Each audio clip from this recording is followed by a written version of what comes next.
Who was Dr. Royal Raymond Rife? And why are so many people still interested in the technology he spent many years of his life developing?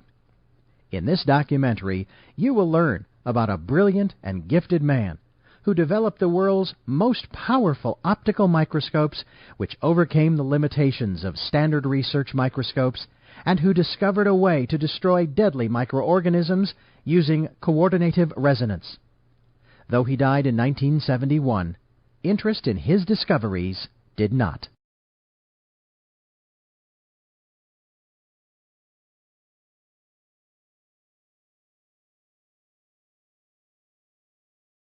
Royal Raymond Rife was a handsome and gifted young man. He had an inquisitive mind and explored many interests.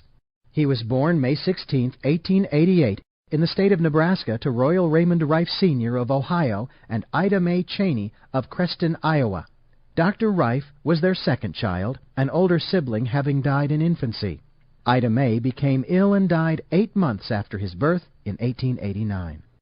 After her death, because Rife Sr. was working 14 to 16 hours a day as a mechanical engineer, he took his son to his sister, Nina Culver Rife Dryden. She said about this difficult situation, "I raised him and brought him up as though he was my own." He lived with her from the time he was 8 months of age until the year 1905. At this time, he had an interest in becoming a medical doctor and pursued this dream. He went to Johns Hopkins University to begin his medical training, and after some study, he found that he had a greater interest in the field of bacteriology. In this field, he did a great deal of work, which included photographing many specimens for the University of Heidelberg. Because of the great contributions Rife made to Heidelberg University, he was given an honorary doctorate of parasitology in 1914. Because his studies of bacteria required intensive use of microscopes, Dr. Rife developed an interest in optics and began studying in that field as well. This interest led him to New York's Zeiss Works. Zeiss microscopes were world-renowned even at that time, and Dr. Rife studied from 1904 to 1908 with Hans Lückel, the senior optics engineer. In 1846, Carl Zeiss set up a workshop for precision mechanics and optics in Jena, Germany. 20 years later, he went into partnership with Ernst Abbe, whose theory of microscope image formation led to greatly improved microscopes. These innovations made Zeiss a world leader in optics and made it the logical place for Dr. Rife to study microscope and lens technology. With his scientific brilliance and knowledge of optics and bacteriology, Dr. Rife was poised to begin an incredible journey of discovery. This journey began with his move to California, where he settled in Point Loma. Dr. Rife met Mamie Quinn. He fell deeply in love with her. Rife liked poetry and would write her little poems to express how he felt about her. There was a great deal of prejudice in those days, but this didn't make any difference in the way they felt about each other. She was a great support to him in all his endeavors. They married in 1912. For some unknown reason, they were never able to have any children. Their marriage lasted for 45 years until her death in 1957.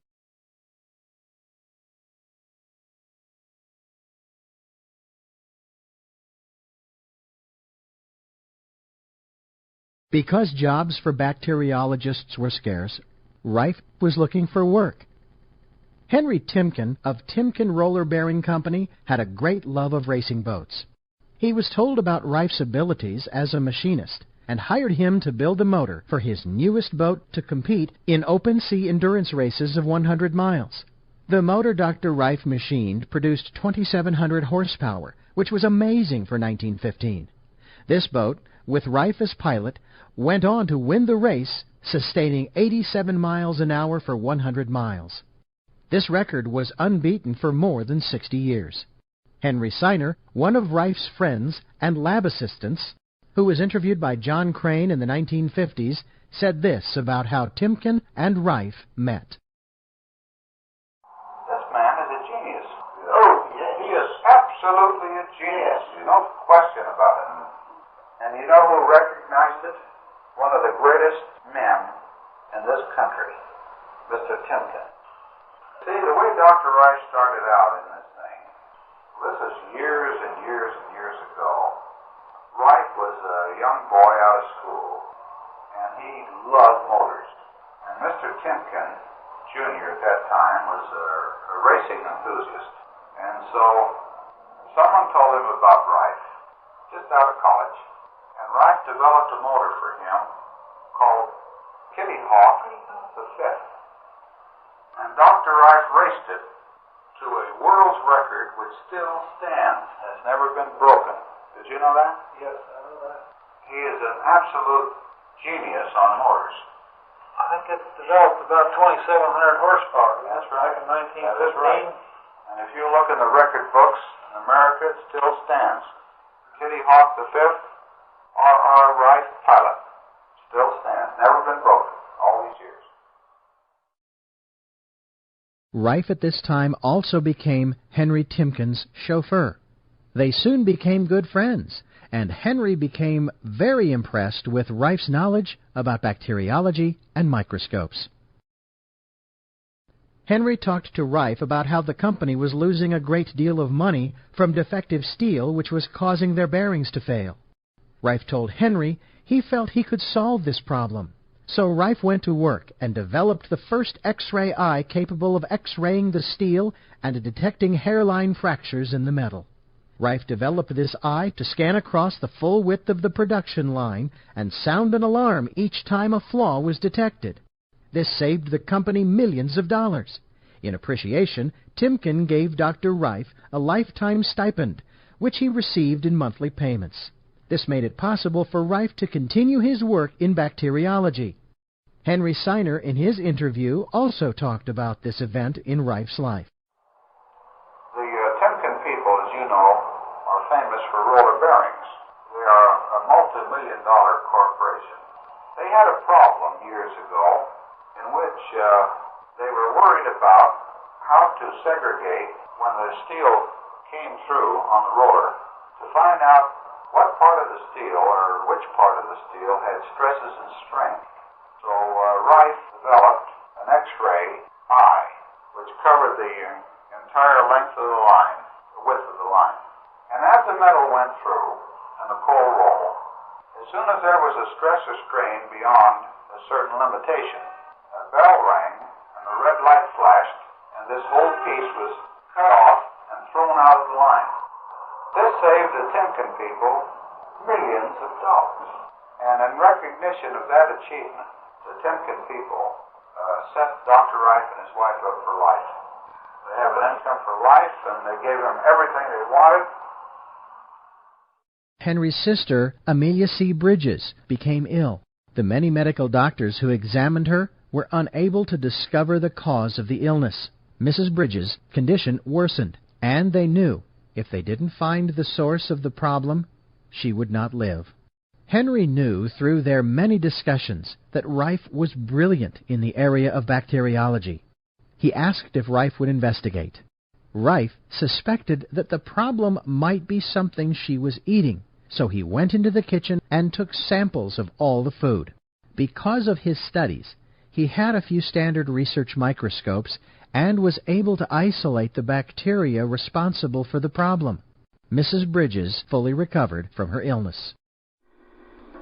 What's very, very serious condition. She was becoming poisoned from food that was in her refrigerator. Wow. He made a very careful analysis of everything, and he found out what the trouble was. And the doctor didn't know, but he stopped it right then and there. Like Henry, Mrs. Bridges became very fond of Rife and could see in him the seeds of a genius. Rife may also have chauffeured for her. Through the years, she also benefited from Rife's knowledge of bacteria, and he benefited from her generosity. Over the many years they knew each other, she had many serious medical conditions, and would only let medical doctors see her if Dr. Rife was present, because she trusted so much in his expertise. When she died in 1940, Rife was devastated because he considered her to be a second mother to him. His close friends said that he shed many tears. Because of their long friendship, she left him an additional $50,000 to help with his research. She used to come over after she got well and say, "Well, Roy, I understand you've got some more experiments to do. How much do you think you'll need for these experiments?" "Well, $30,000 do?" Just like that. She walked over there one day with a cane. Apparently she had had an injury at some time and walked with a cane. And she came over and she said those very words in my hearing. Well. And he said, "Well, thank you very much." And he said, "I'll be over to see you a little later. I'll be over for your treatment a little later on." He always went over when the doctor was there to make sure that the doctor performed the proper treatment. She relied on Roy absolutely implicitly. Wow. And of course, he had the use of the home if he wanted it. And of course, he had nice quarters over the garage, very lovely quarters. Henry Siner also said this about Mrs. Bridges. When Mrs. Bridges, who was Timken's sister, was ill, she had the finest physicians of all over the country. And I'll never forget, she would only allow Rife to come up to see her. And he brought up his machine. At that time we were experimenting with it. And I was just a kid. And of course I knew how to apply the various things. And we used to go up there every night for years. In those days she was over 90. And she wouldn't allow any other doctor in the place. She'd just throw them out. But we went up every night. And she was so comforted and so relaxed. And we enjoyed being with her so much because she was a very lovely person. Amelia gave Rife and his wife a place to live above the garage at her mansion. This is where he had his first laboratory with all the research equipment. In gratitude for saving Mrs. Bridges and the lives of other family members, the Timken and Bridges families provided funds to establish a larger and more well-equipped laboratory and to finance Rife's research.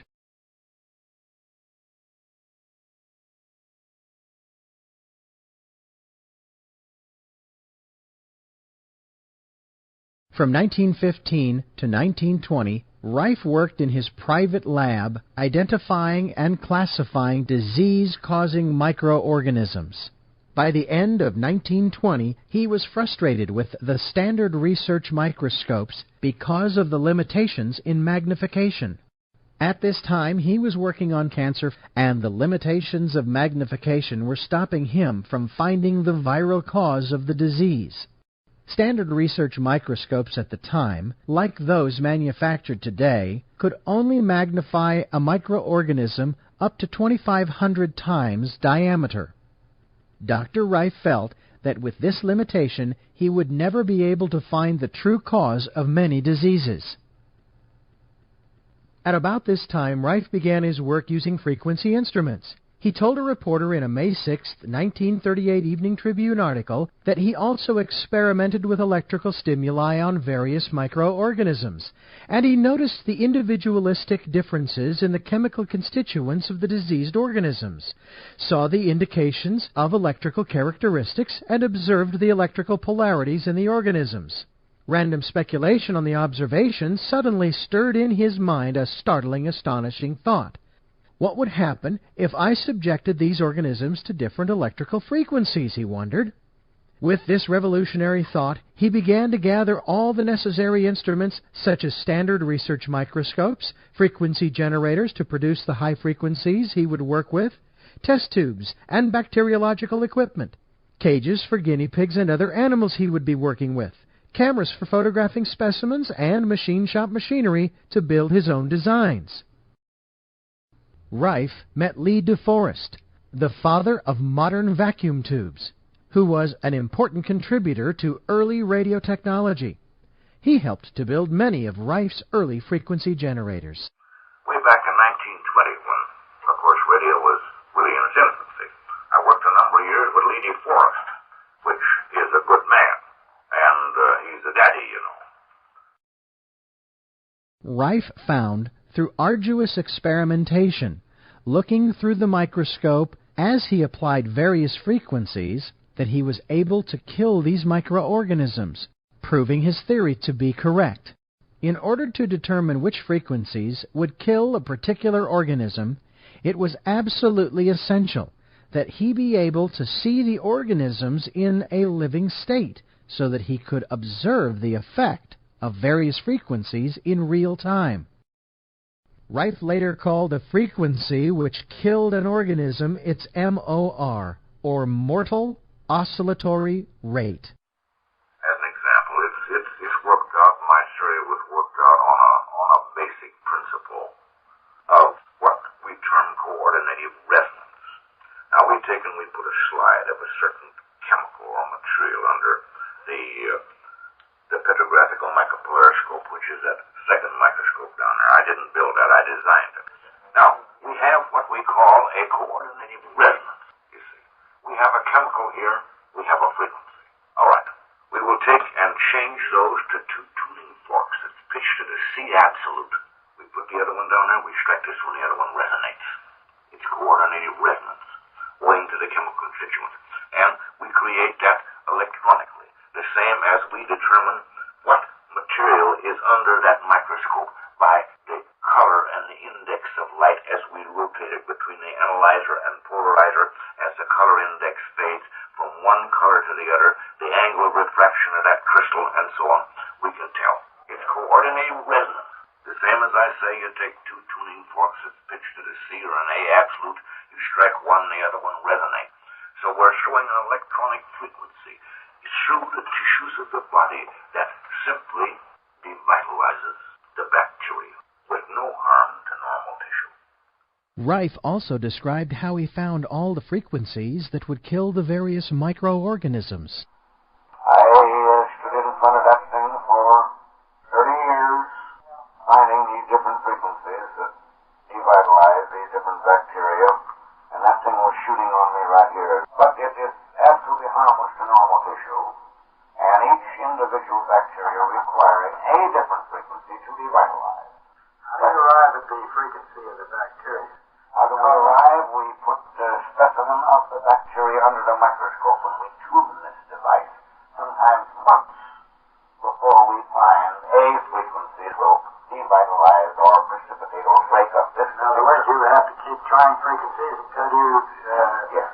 Then we go through. Then many of these bacteria we must take and put back into the experimental animals and see if we can, after we have supposedly devitalized them, whether we can reproduce again the disease in the lymphatic system or the blood system or the intestinal tract or what have you of the experimental animal.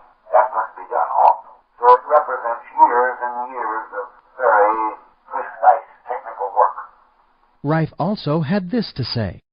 The engineer explained to me that ultrasonic, well, there's many of them that we would classify in the ultrasonic band because they're not visible with the human ear. They're way beyond, you know.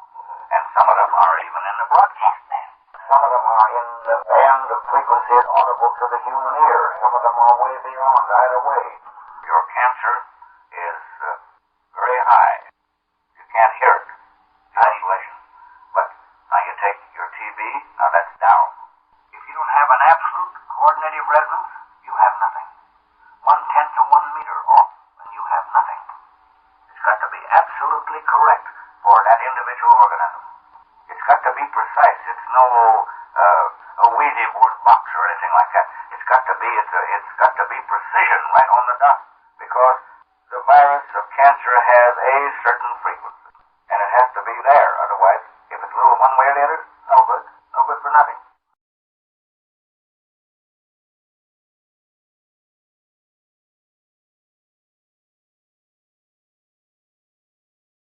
By 1920, Dr. Rife had isolated many different organisms and was working on tuberculosis. He was successful in killing the rod form with his frequency instrument.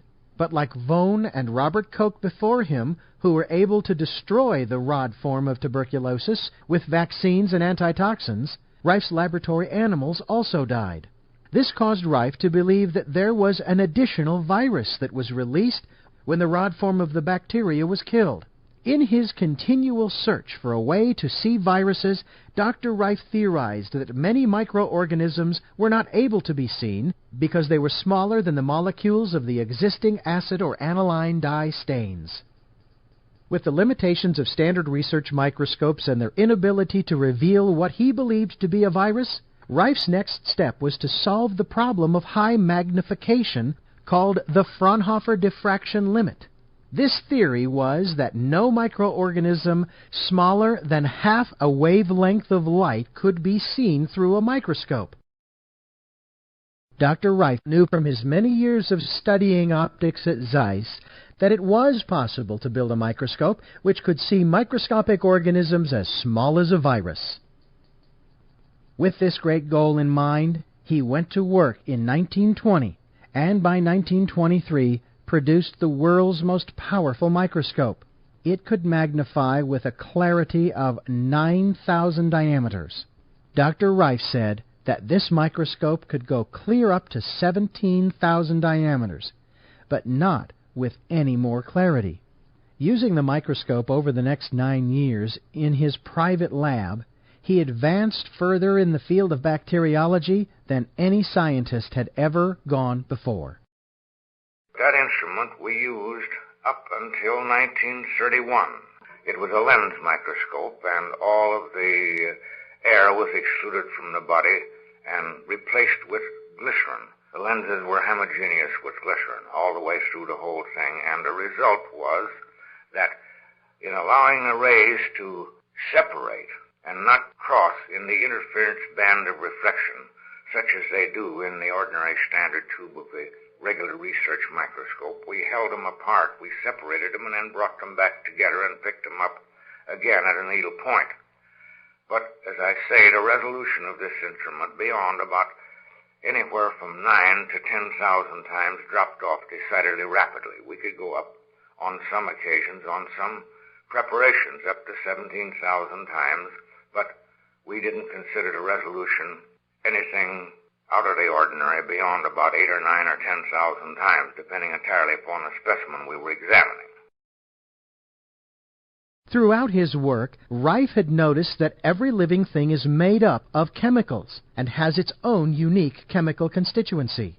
In his lab, he had been using a petrographic microscope that could identify the chemicals in an organism by the color refraction index. Knowing that each chemical, when illuminated, gave off a specific color of light, he conceived the idea of staining the virus with light. This dispensed with the need for staining specimens and made it possible to use a frequency of light to coordinate with the chemical constituents of the particle or microorganism under observation. He developed and patented a 2,000 candle power lamp which provided the necessary light. This lamp, when used with the Risley prism, made it possible to separate the specific frequencies of light. In an article in the June 1931 Popular Science magazine, the method of lighting was explained. An electric light of 2,000 candle power falls upon the center of this microscopic movie studio, a tiny spot on the thin slab of transparent quartz that bears the germs. Above it, 16 of the finest quartz lenses obtainable, immersed in glycerin, magnify the dimensions of each germ 12,000 times.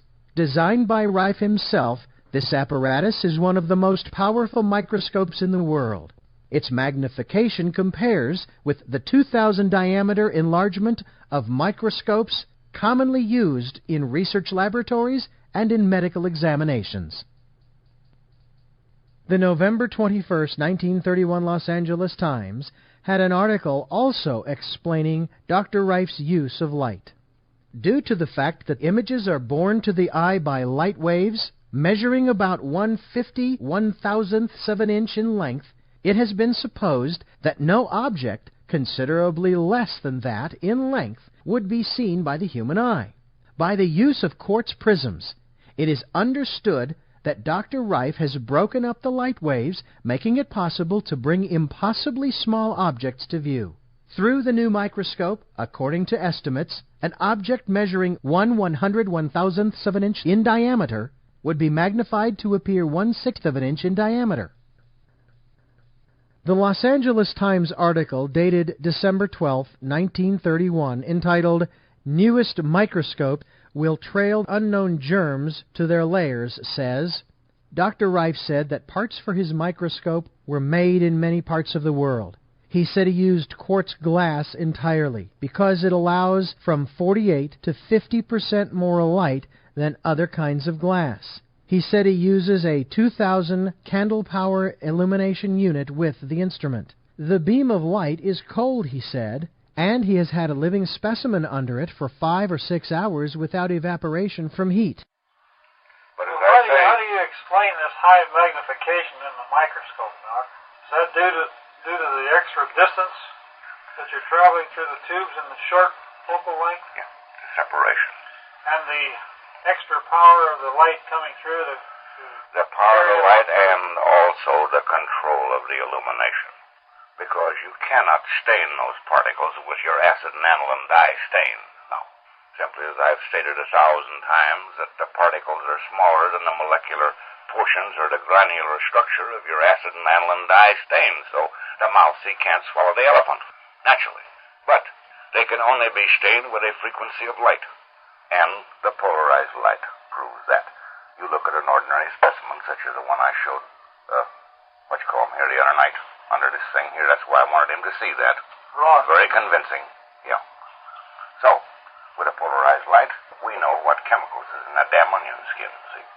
Sure. We can check them out by the angle of refraction, the color, the index, the amount of degrees it takes for them to change from one to the other and fade from one to the other. All right. But you can't use polarized light. You use a monochromatic light because the monochromatic light is a portion of the spectrum. So, there you are. That's the whole thing all the way through. But it's impossible, like I've stated thousands of times, that you cannot crowd through this interference band of refraction where your image crosses the same as it does in the camera, an amplitude of magnification that's greater than about 1,400 times with resolution. But why stay with it? We got equivalent in the big microscope of 449 millimeters of tube length, but the greatest distance of separation is 30 millimeters. We don't let it cross. We kick it back and forth through 21 bends, but it doesn't cross. When it crosses, that's when you begin to lose. There's where you lose your shirt, because it's an interference band of refraction. That's why you can take a negative, and you can only enlarge it so much. That interference band of refraction, it's the same proposition all the way through, John. The same damn thing all the way through. With this new capability of staining microorganisms with a frequency of light that coordinated with their chemical constituents, Rife was able to see the virus form of tuberculosis, which was released when the rod form was destroyed. He was then able to find the frequency which would kill the virus. For instance, our tubercular work. I worked a great deal on that. I isolated a virus from tuberculosis, which I consider is what was heretofore known as the so-called poison molecular bomb at Von Van Arbor here 34 years ago isolated.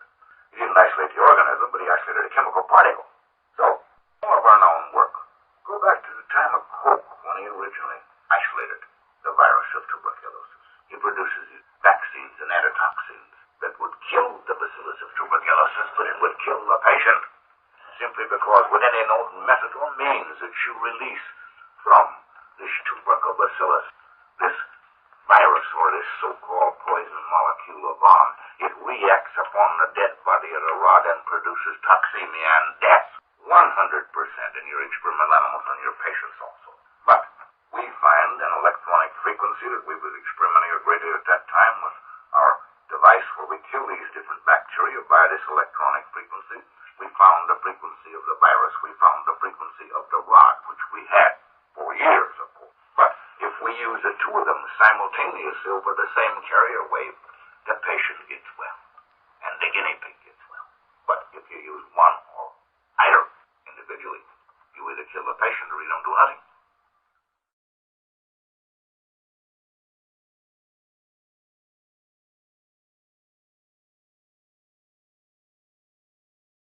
Although Rife worked quietly in his lab, word of his accomplishments began to leak out to men in the medical community.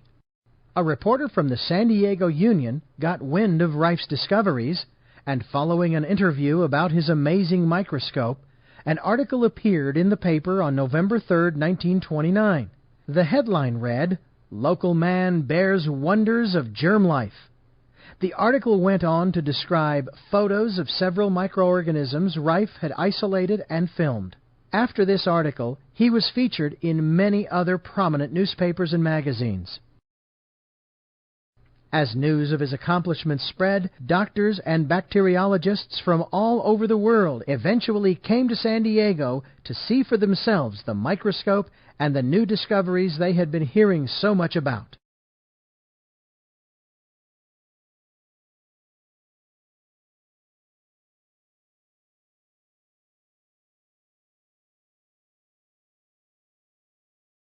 In late 1931, news of Rife's microscope had reached Dr. Arthur Isaac Kendall, professor of research bacteriology in the Northwestern University Medical School at Chicago. He contacted his friend Dr. Milbank Johnson of Los Angeles and asked if such a microscope existed. In the Los Angeles Times, dated December 27, 1931, the story of how Dr. Johnson, Dr. Kendall, and Dr. Rife met is told.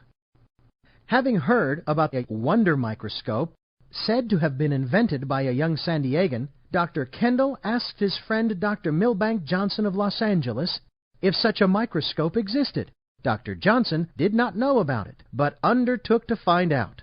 Accompanied by Drs. Alvin G. Ford, Joseph D. Hiker, and Fosdick Jones, all of Pasadena, he drove to San Diego and found Royal Raymond Rife and a new kind of microscope, which he has been developing as a hobby during the past 17 years.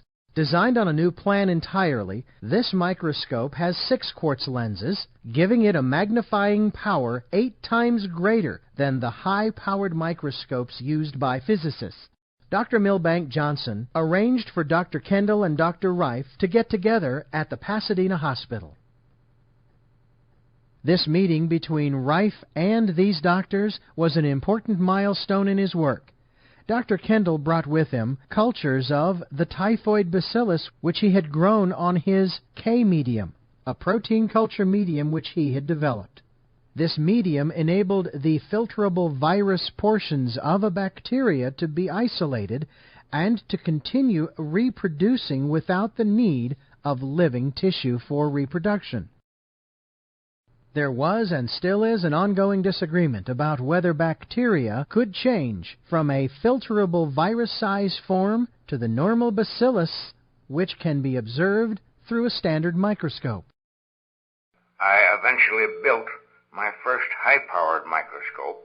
With that instrument, Arthur Kendall and I, working jointly in the Pasadena General Hospital, succeeded in isolating what we classify the first filterable form of bacteria ever seen. It was isolated from the Bacillus typhosus from cultures that Dr. Kendall brought from his laboratory in Northwestern University in Chicago. And we succeeded definitely in isolating a filterable form of that bacteria. We succeeded in isolating this organism using a Kendall media. It's known as Kendall media. Now that is what Kendall used for the isolation or bringing out this Bacillus typhosus in the filterable state, which is published in the Californian Western Medicine in 1931, our joint report on that.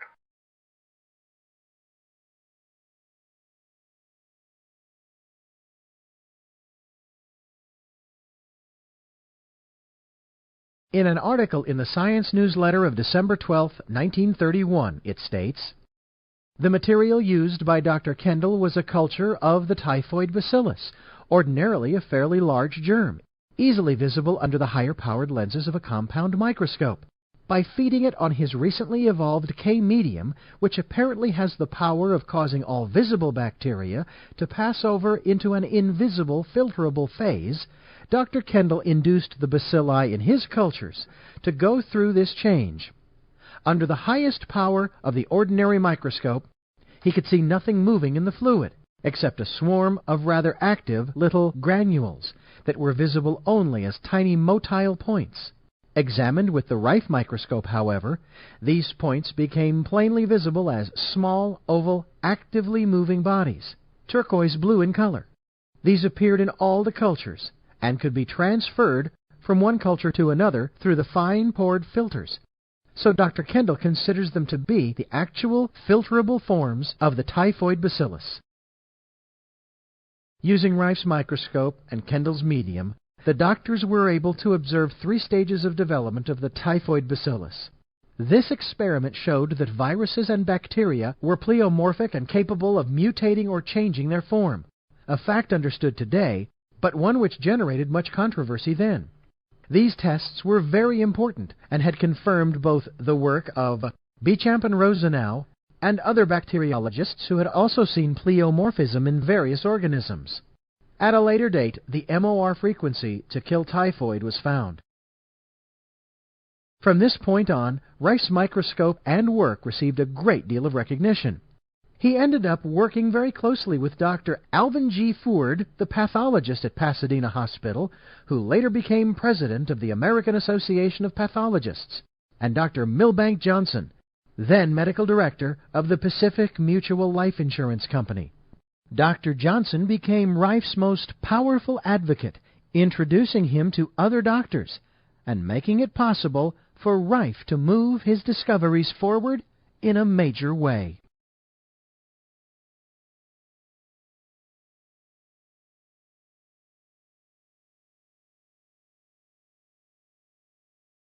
Dr. Johnson was so impressed with Dr. Rife's work and the future medical implications of his frequency instrument, he held a dinner at his Pasadena estate in Rife's honor, which was billed as the end to all disease. In the back of the room, by the window, stands Dr. Johnson in white, with Dr. Rife and Dr. Joseph Heitker on the right, and Dr. Kendall and Dr. Alvin G. Ford on the left. Dr. Heitker and Dr. Ford went with Dr. Johnson to meet Rife at his lab. In the summer of 1932, Rife went to Chicago with his microscope to work with Kendall. Kendall invited world-renowned bacteriologist E.C. Rosenau of the Mayo Clinic's Division of Experimental Bacteriology in Rochester, Minnesota, to come and use Rife's microscope. Rosenau had heard of Rife from a former patient of his who happened to be Henry H. Timken, the same man who had been financing Rife and his laboratory. Rosenau, Kendall, and Rife re-verified the experiments Rife and Kendall had done a few months before. 3 days after returning home, Dr. Rosenau wrote a letter to Rife and said, "After seeing what your wonderful microscope will do, and after pondering over the significance of what you revealed, with its use during those 3 strenuous and memorable days spent in Dr. Kendall's laboratory, I hope you will take the necessary time to describe how you obtained what physicists consider the impossible. As I visualize the matter, your ingenious method of illumination with the intense monochromatic beam of light is of even greater importance than the enormously high magnification." Dr. Rosenau then wrote a report which was published in the prestigious Science magazine dated August 26, 1932. Recently, I reported to the staff of the Mayo Clinic the more important observations made during 3 days, July 5th, 6th, and 7th, 1932, spent in Dr. Kendall's laboratory at Northwestern University Medical School, Chicago. I went there at the invitation of Drs. Kendall and Rife to share with them their observations in a re-study of the filter-passing forms of Eberthella typhi as seen with an improved model of the Rife microscope. They asked me also to bring with me my cultures of the Streptococcus from poliomyelitis. I would like to repeat here that portion of my report which had to do specifically with the Rife microscope. Owing to the novel and important character of the work, each of us verified at every step the results obtained. Microscopic examination of suitable specimens was made as a routine by Dr. Rife with his high-powered microscope, by Dr. Kendall with the oil immersion dark field, and by myself with the ordinary Zeiss microscope equipped with a 2 mm apochromatic oil immersion lens and X10 ocular, giving a magnification of about 900 diameters. Most observations with the Rife microscope were made at 8,000 diameters. Dr. Rife ended up working with Dr. Rosenau for many years, and he came to Rife's lab many times in the 1930s to study many different organisms. Dr. Rife said this about their relationship. I worked for Rosenau. He worked with me. I worked with him, whatever you call it, 14 years on poliomyelitis. He worked entirely on the brain emotion. He was the head of the Department of Research Bacteriology of Mayos in Rochester, and he says, they want me to scrap the work. I said, hold everything. So I was going back to work with Arthur Kendall at Northwestern University at that time. We checking on some of the previous work we'd done the year before. I said, I'm coming back. I said, bring your trash down. We went through it. I found it in the spinal fluid. He'd been working 14 years on the brain emotion, and he was a great theorist on streptococcus. Everything was streptococcus with Rosenau. And of course, he worked almost entirely on antitoxins and vaccines. But I found it in the spinal fluid. We produced all the symptoms of the disease in the lymphatic chain of the albino rabbit. He had monkeys and horses and everything but elephants out there. He had a regular zoo out there. And the albino rabbit, now they're hunting about all this monkey stuff, you know, see. The albino rabbit was the only one that was susceptible to the true inoculation of the poliomyelitis from infantile paralysis from the spinal fluid, and there I found the organism. Here's an article that's published in a Mayo Weekly Bulletin in July 13th in 1932. It's right in there. You can see it. Rosenau wrote. We went through. We ran this thing through. We showed them the motion pictures of the whole entire process. What did they do? They fired Rosenau. We was getting too close. You know, it's a terrible thing to talk like that, but I'm sick of that early stuff. Henry Seiner, Rife's lab assistant and friend, said this about Dr. Rosenau. You see, in those days, we were working with Dr. Arthur Isaac Kendall of Northwestern University and Dr. E.C. Rosenau of Mayos, I think, who is one of the outstanding authorities on bacteriology in this country, who I feel was responsible for the development of the Salk vaccine. Because his theories in those days were based upon the fact that infantile paralysis was caused by a virus body. And so he started to investigate the cause by delving into the culturization of organisms from people or animals who had the disease. And we found that it was very difficult to obtain a culture from human specimens because either some of them had died or had become so invalided that it was impossible to work with them. And Dr. Rosenau had been able to reproduce the disease in monkeys. And we cultured several strains of a streptococcus, which, when inoculated into a monkey, produced the disease. And Dr. Rosenau was quite elated to see the cycle completed.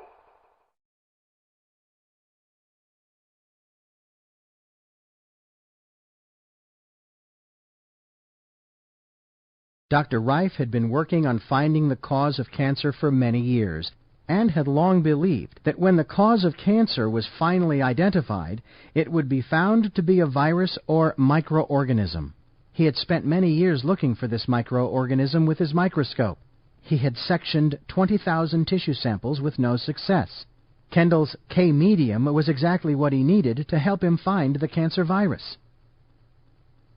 An article in the San Diego Evening Tribune on May 11, 1938, told the events that led to the discovery of the cancer virus in 1932. The reporter's article summarized what Dr. Rife said. But neither the medium nor the microscopes were sufficient alone to reveal the filter-passing organism Rife found in cancers, he recounted. It was an added treatment which he found virtually by chance that finally made this possible, he related. He happened to rest a test tube of cancer culture within the circle of a tubular glass ring filled with argon gas activated by an electrical current, which he had been using in experimenting with electronic bombardment of organisms of disease, he recounted. It happened to rest there about 24 hours, and then he noticed that its appearance seemed to have changed. He studied and tested this phenomenon repeatedly, and finally one day he discovered filter-passing red-purple granules in the cultures. Rife called this organism Bacillus X or BX. He found that this organism was pleomorphic, and he named another large form of it the BY. He went on to isolate many other disease-causing organisms. The same article in the San Diego Evening Tribune on May 11, 1938, stated, among the filter-passing forms he reported isolated were those for cancer, although he frankly declares that he is not yet positive that this is the direct cause of the dread disease. B. coli, the seemingly harmless bacillus, which always seems to accompany the harmful typhoid bacillus, tuberculosis, sarcoma, the tumorous disease similar to cancer, but less deadly, infantile paralysis, streptococcus and staphylococcus infections, and herpes encephalitis and encephalitis lethargica, both infectious ailments of the brain and nervous system. Success in the search began to come when Dr. Arthur I. Kendall, head of the Department of Research Bacteriology at Northwestern University Medical College, joined him in a phase of the work and suggested a culture medium which proved to be a phase in making the hitherto unseen viruses visible. In later years, Rife's research made him certain that he had found the viral cause of cancer. Many other doctors who came to Rife's laboratory in the early 1930s also believed he had. A July 31, 1949 article in the San Diego Union said, mankind's long search for a cancer cure may be in sight as the end product of laboratory experiments conducted in San Diego 15 years ago. These experiments and the discoveries they yielded are credited to Dr. Royal R. Rife, 62, of 3676 Zola Street, a laboratory technician, now retired. This announcement was made here yesterday by James B. Couch, M.D., a San Diego medical practitioner for 18 years. Dr. Couch also said, he also visited Dr. O. Cameron Gruner, former director of the Archibald Cancer Research Fund at McGill University, and discussed Gruner's recent work in cancer research. He recalled that Gruner made several visits to San Diego 14 years ago to study reported discoveries by Dr. Rife of a virus connected with cancerous tumors. Gruner told Dr. Couch he was satisfied that Dr. Rife's large microscope, for which Rife claimed 25,000 areas magnification, had revealed a virus. He said further that the work he then did with Rife at his Point Loma laboratory and follow-up research at McGill University had confirmed that tumorous growths positively could be produced by the virus discovered in San Diego. Further on in the same article, Rife was quoted as saying, when Dr. Gruner came here to study my experiments, he brought with him a fungoid organism. Dr. Rife said, I was able to reproduce this same fungoid organism by virus, which I had classified as BX. I was also able to distill my virus back from the fungoid organism. I produced cancer in hundreds of animals. I completed the cycle from virus to cancer and back 104 times. I discovered that the virus organism gets in the blood of the victim at one stage of the growth. As far back as 1920, I conceived the idea and the possibility of when the causative agent of malignancy, so-called cancer, would be discovered and found and proven that it would be caused by a microorganism. Of course, reception that I received that far back from the medical profession and scientist was nil, but I kept at the work, and I succeeded in eventually isolating a virus. First, I began sectioning tissues of every known type of malignancy, I sectioned over 20,000 of those, cut them down with a special microtome to very thin. Some of them were only a micron in thickness. I studied those under the microscope, and I eventually built my first high-powered microscope for the purpose of analyzing and checking those sections. Arthur Kendall and I, working jointly in the Pasadena General Hospital, succeeded in isolating what we classify the first filterable form of bacteria ever seen. Now these filterable forms are very minute in size.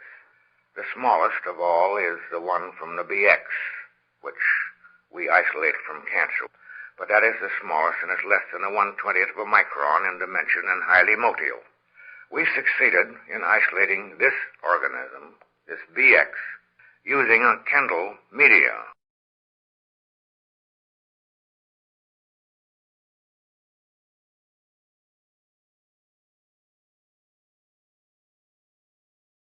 Through the 40 years that Rife spent researching microorganisms and developing all kinds of equipment to aid him, he won 14 government awards for scientific discoveries and an honorary medical degree from the University of Heidelberg. During this period, he developed and built 5 virus microscopes, 4 of which were prismatic. His first microscope, finished in 1923, used round quartz lenses, and the gaps in between were filled with glycerin. He used this instrument up until 1933. The others he built after this were the prismatic type using block crystal quartz that obtained much higher magnification. The most sophisticated one is his number 3 microscope, which was called the universal microscope. This microscope was the one mentioned in the previous article that had 25,000 areas magnification. The universal microscope was built by Dr. Rife in 1933. This was, and still is, the world's most powerful light source microscope. It is reported to be capable of going as high as 61,000 areas magnification when special prisms were used. The electron microscope, though more powerful in magnification, kills the specimens, so you can't observe their live reactions. In many cases, a fragile virus will be completely destroyed by the electron bombardment, and all that will be left is debris. The universal microscope, like all of Rife's microscopes, allows observation of living organisms at varying magnification. The Journal of the Franklin Institute of February 1944 gave an in-depth description of the universal microscope. The universal microscope, developed in 1933, consists of 5,682 parts, and is so called because of its adaptability in all fields of microscopical work. Being fully equipped with separate sub-stage condenser units for transmitted and monochromatic beam, dark field, polarized, and slit ultra-illumination, including also a special device for crystallography. The entire optical system of lenses and prisms, as well as the illuminating units, are made of block crystal quartz, quartz being especially transparent to ultraviolet radiations. The illuminating unit used for examining the filterable forms of disease organisms contains 14 lenses and prisms, 3 of which are in the high-intensity incandescent lamp, 4 in the Risley prism, and 7 in the achromatic condenser. Between the source of light and the specimens are subtended 2-cylinder wedge-shaped block crystal quartz prisms for the purpose of polarizing the light passing through the specimen. A monochromatic beam of light, corresponding exactly to the frequency of the organism, is then sent up through the specimen and the direct transmitted light, thus enabling the observer to view the organism stained in its true chemical color and revealing its own individual structure in a field which is brilliant with light.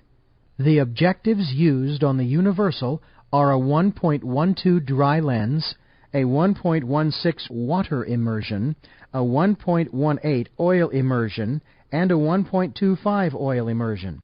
The rays of light refracted by the specimen enter the objective and are then carried up the tube in parallel rays through the 21 light bends to the ocular, a tolerance of less than 1 wavelength of visible light only being permitted in the core beam.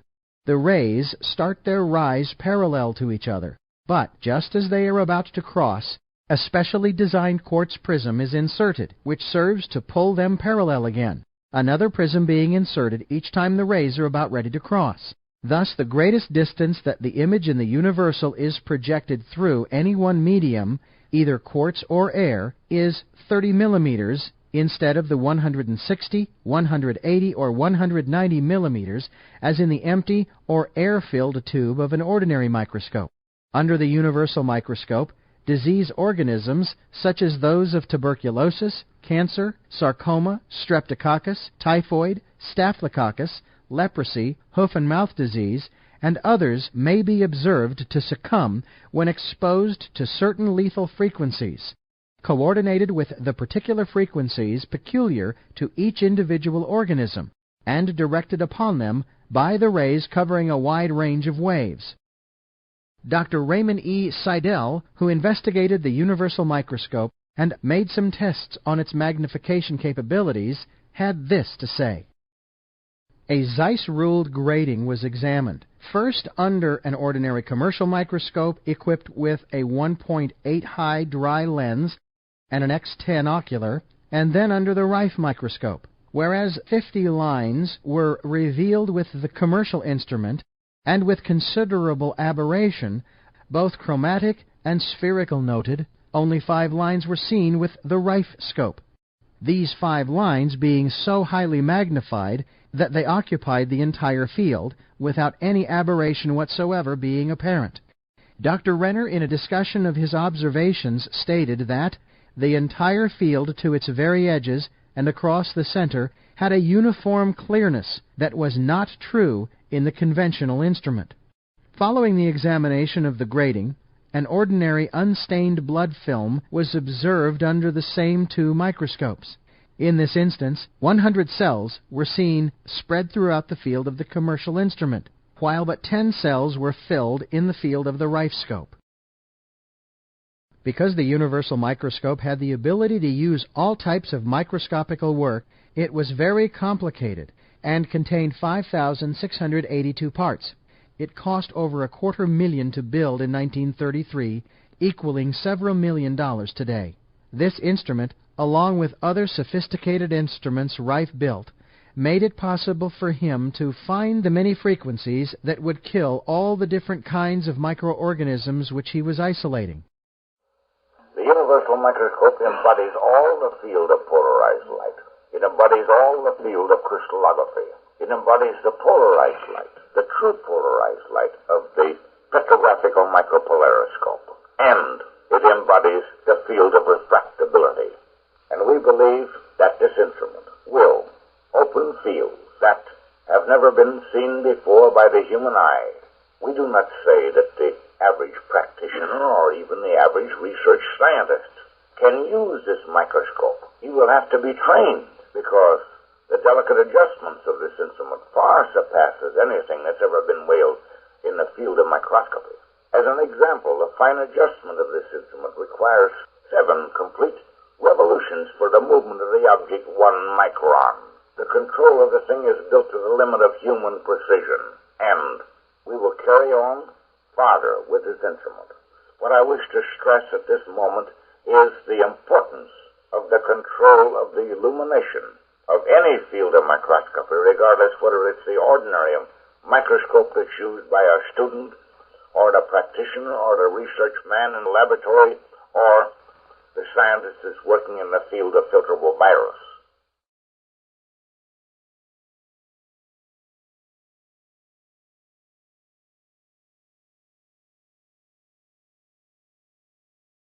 This is an original film made in 1936 showing Rife's lab and the isolating of the cancer virus. This is Royal Raymond Rife standing outside the front door of his laboratory. When Rife isolated the cancer virus in 1931, he took an unulcerated human breast mass from the Paradise Valley Sanitarium and Hospital, donated by Dr. Richard T. Hamer, M.D., who was the assistant superintendent. Portions of this tumor were cut out and filtered through a triple-aught porcelain Berkfeld filter, which gave about 10 micron filtration. The virus could readily pass through a filter of this degree of tolerance. The test tubes that are shown here were irradiated for 24 hours with argon gas. This irradiation caused the virus to become virulent. Rife could then grow tumors in weeks instead of months. The argon gas ionized the virus, and to counter this, the test tubes were placed in a 2-inch water vacuum and heated at nearly body temperature for 24 hours. This method of ionization and oxidation brought the chemical refraction of BX out of the ultraviolet and into the visible band of the spectrum. Every time one test tube disappears, it means there's an elapsed time period of 24 hours.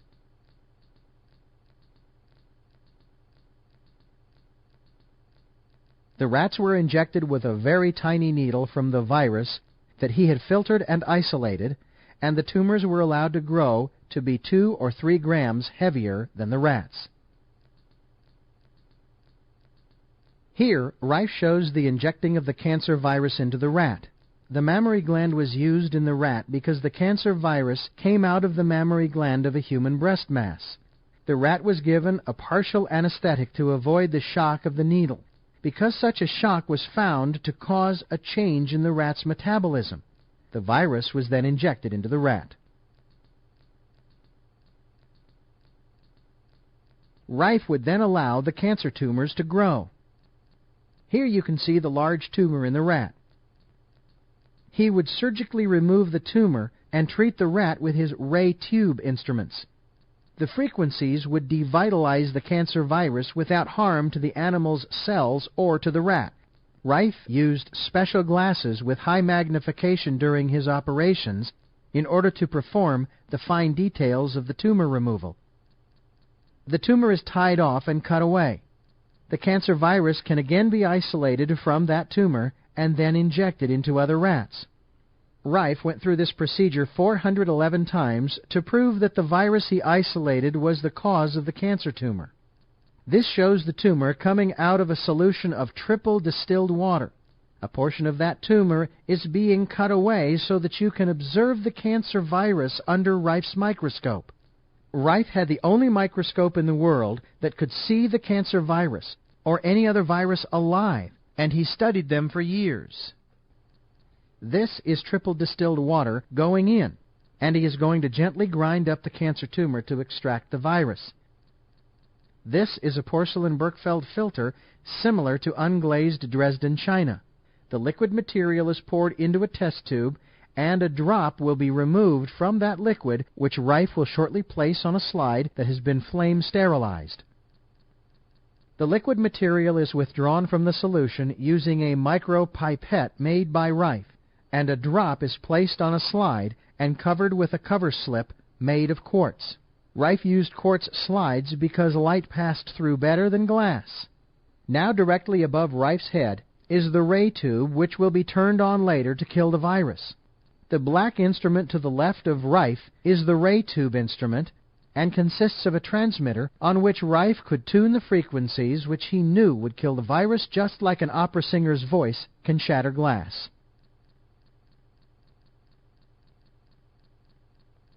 Now these are the first pictures ever made of the cancer virus. These cancer viruses were motile, with a streamlined shape like a fish. Rife will now turn on the ray tube instrument, which will activate the ray tube. If you look carefully at the ray tube, you will see a little flash that only lasts about a second, and that will be all that is needed to kill all the viruses under the slide.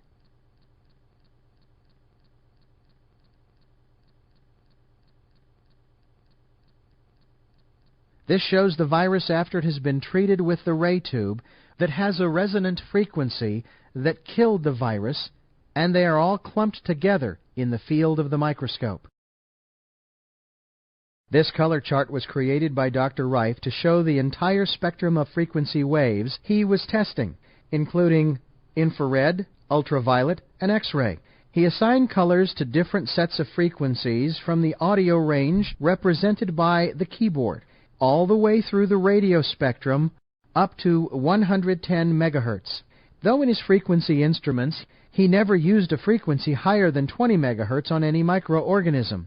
He found through his research that there were many different harmonics of frequencies that would kill the various microorganisms.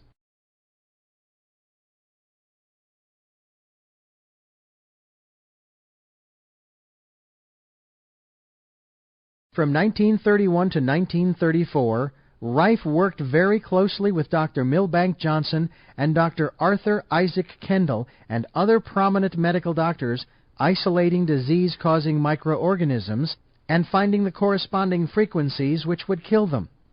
For years, Rife had been testing the frequencies first, many hundreds of times, on cultures grown in petri dishes for each organism. On the cancer virus alone, he had inoculated 411 lab animals with this virus, created 411 tumors, proving that the BX virus was the cause of cancer. Then he used his frequency instrument on many of the animals to eliminate the tumors. By 1934, Dr. Milbank Johnson felt that it was time they should use the frequency instrument on terminal patients. He had not told Dr. Rife about what he wanted to do. But in a letter Dr. Johnson wrote to Dr. Kendall in March of 1934, it is obvious that his motives were for the benefit of mankind. It is going to take all the ingenuity of a Rife and a Kendall, plus the little help of a poor MD like myself can give, before we are going to be able to crack this nut. But we are going to crack it if we have to drop it from a height of 10 miles. You don't know how hard it is for me to keep my shirt on in the whole proposition, because I can't help but see in my mind's eye the tens of thousands, hopeless, suffering individuals dying by inches with cancer, who might be saved. Of course I know that you and Rife are interested in this thing from a pure science standpoint, but unfortunately my training has been largely mixed with the humanities, and it is real sickening to see the suffering and hopelessness of the victims of the terrible disease. By April 1934, Dr. Rife knew what Dr. Johnson wanted to do. Dr. Rife was hesitant about working with human patients at this time, and only agreed to do it if Dr. Johnson could arrange for a research committee headed by 6 of the top medical men in the United States. Because Dr. Johnson was a prominent man himself, well-respected, and a medical politician, he had the capability to do this. All these men were at the dinner hosted by Dr. Johnson in 1931. This group of men included Dr. Arthur I. Kendall, Director, Northwestern Medical School; Dr. Alvin Ford, President of the American Association of Pathologists; Dr. Waylon Morrison, Chief Surgeon, Santa Fe Railway; and Dr. George Dock. He also wanted the medical committee to be under a legitimate university. Dr. Johnson arranged for the University of Southern California to sponsor the research committee. With all these requirements in place under Dr. Johnson's control, the clinic of 1934 was ready. Now they would see if the instrument would work on terminally ill patients who had no hope. The clinic lasted approximately 70 days and was held at the Ellen Scripps home near the Scripps Institute Annex in La Jolla. At the end of the 70 days, the research committee pronounced 14 out of 16 patients clinically cured, a success rate of 87.5%. The remaining 2 patients had not fully recovered by the end of the clinic, and Dr. Johnson chose Dr. Couch to finish up their treatments. 60 days after that, those patients had completely recovered as well. We had a clinic in 34 in La Jolla. Dr. Milbank Johnson, a friend of mine, who was in Los Angeles. Well, he was one of the big brass of the Pacific Mutual Life Insurance Company, and one a millionaire. Incidentally, he was a medical politician, and he had the big whip. He could kind of show these boys in shape a little bit. And so we had this clinic. I didn't want to go it, but he said, all right, let's go ahead.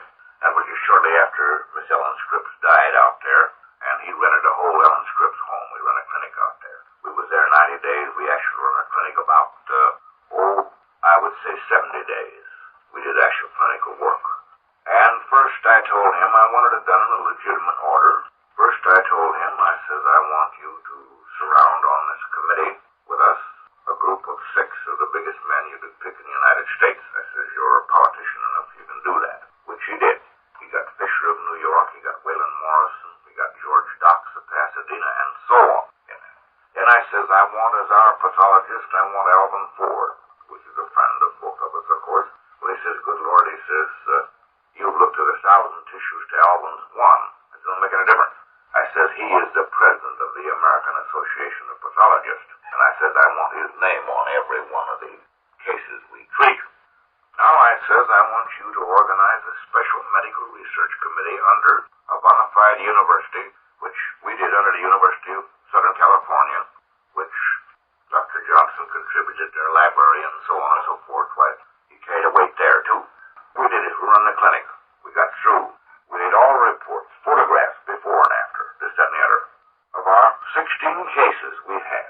At the end of the time when we had our meeting, Los Angeles Athletic Club up there, why, this board pronounced 14 of our cases clinically cured. Then, to finish up on some of these cases we had, and he elected a doctor here in town to carry on this work. He picked him out of the group, an old country doctor. Dr. Johnson picked him out to carry on and finish up on some of these patients who wasn't quite through yet. And when I was told about this Dr. Rife, Royal Rife, and how he had a machine out at the Scripps Institute, the annex, I went out to see about it and became very much interested in seeing the cases which he had. And the thing that brought me into it more quickly than anything was a man who had a cancer of the stomach. And he was associated at that time with Dr. Milbank Johnson, who was then the president of the Los Angeles Medical Society, a very wealthy man and a very big man in the medical world, the biggest in Los Angeles. And he had hired this annex for this demonstration over a summer of time, several months. And in that period of time I saw many things, and the one that impressed me most was a man who staggered into a table just on the last end of cancer. He was a bag of bones. And as he lay on the bed, Dr. Rife and Dr. Milbank Johnson says, if you just feel that man's stomach, doctor. So I put my hand on what was the cavity where his stomach was underneath, and he was just a cavity almost. He was so thin. Backbone and belly were just about touching each other. And I put my hand on his stomach, which was one solid, hard mass, about just what I could cover with my hand, somewhat of the shape of a heart. And it was absolutely solid. And I thought to myself, well, nothing can be done for that. However, they gave him a treatment of the right frequencies, and in the course of time, over a period of 6 weeks to 2 months, to my astonishment, he completely recovered. After the clinic, many doctors wanted to know all they could about the success of the treatments. In December 1935, Dr. Johnson wrote a confidential letter to Dr. Mildred Schramm, secretary of the International Cancer Research Foundation in Philadelphia. In the letter he explained why they had not kept perfect clinical records. The clinic was open and run by me to satisfy me personally whether the Rife ray would destroy pathogenic organisms in vivo as well as in vitro. The latter we had repeatedly demonstrated in the laboratory. I had to have this information conclusively positive before I could recommend to my friends to get in behind the work to carry it to a logical conclusion. Having no nurses or secretaries in La Jolla, the records, while truthful, are more or less fragmentary and not kept for careful scrutiny by brother scientists. As I told you, when I started this work, I intended to finance it through to the end. The only assistance that I expected to get was such cooperation as I might receive from other physicians in working with the microscope and the ray. Now that we have to convince a whole lot of other men from cold turkey, we shall have to turn over a new leaf and do our work subject to inspection by others. Because of the success of the 1934 clinic, several doctors acquired the frequency instruments and began using them on patients. Dr. Milbank Johnson acquired a frequency instrument and used it in his clinic until his death in 1944. Other clinical trials were done in 1935, 36, and 37, and later, and the success rate in those clinics was around 90%. In these clinics, all kinds of conditions were treated. We had the machine, a like patent to mine, taken down to the Paradise Valley Sanitarium when Dr. Hamer was the superintendent. Dr. Hamer had been cured with the machine of his sinus. He was greatly impressed with the treatments that he got curing his sinus. So he asked permission to have a machine taken to and put in the room of the hospital. And Dr. Hamer, being the superintendent, could do that. And he had a very excellent technician who did his work, and the specimens were taken every week for analysis by the technician. I've forgotten the man's name for the moment, but he was a very prominent man. Well, this machine was put in the midst of a large number of people, and treatments were given to the room every day. Dr. Hamer told me this personally, and his assistant, the technician, both of them confirmed it. He said, "Dr. Couch, I was astonished. All those old chronic colitis cases and other things that we had there that were in there for a long time were miraculously cured." He says, "I just never saw anything in my life like it." And when we began cleaning up all these old chronics in the hospital, the doctors whose patients they were got very much incensed about it and ordered me to have a machine taken out of the building, or they wouldn't send any more patients there.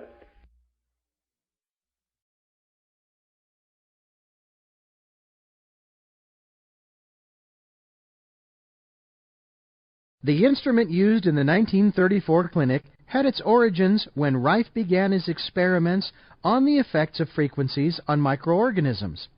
A paper found in Dr. Rife's files written by one of his lab assistants and entitled Development of the Rife Ray and Use in Devitalizing of Pathogenic Microorganisms explains the evolution or advancement of his frequency instrument. In January 1920, experiments were started to determine the effect of electrical influences upon pathogenic microorganisms. Tests were made for anode and cathode polarity influences and the effects of infrared, ultraviolet, and X-ray.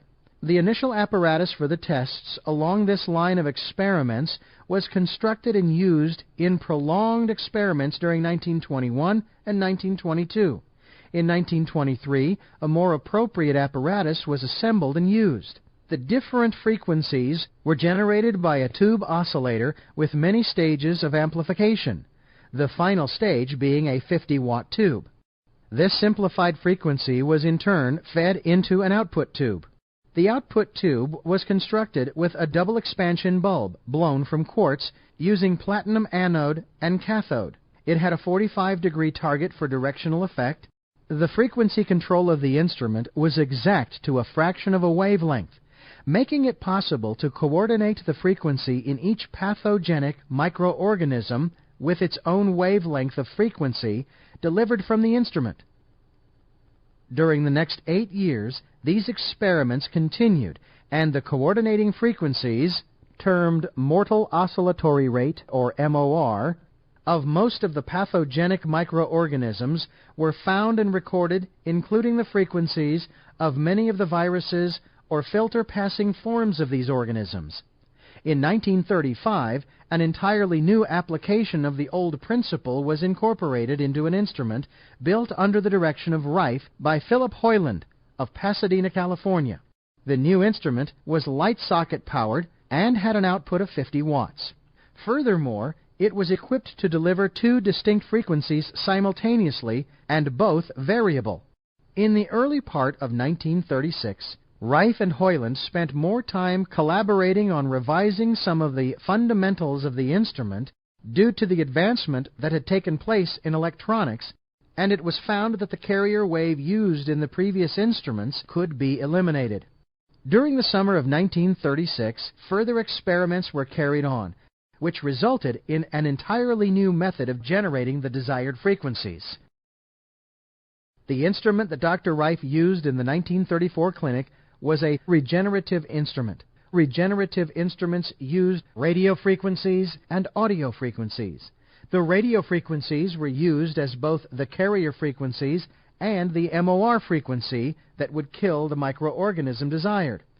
Rife found that the frequency needed to be within 1/10 of a meter in order to work. This 1/10 of a meter would be the MOR spectrum, and it varied with each organism.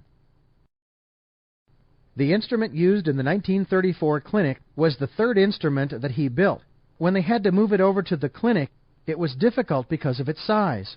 After the clinic, Dr. Johnson wanted an instrument that would be portable, smaller, and easier to use.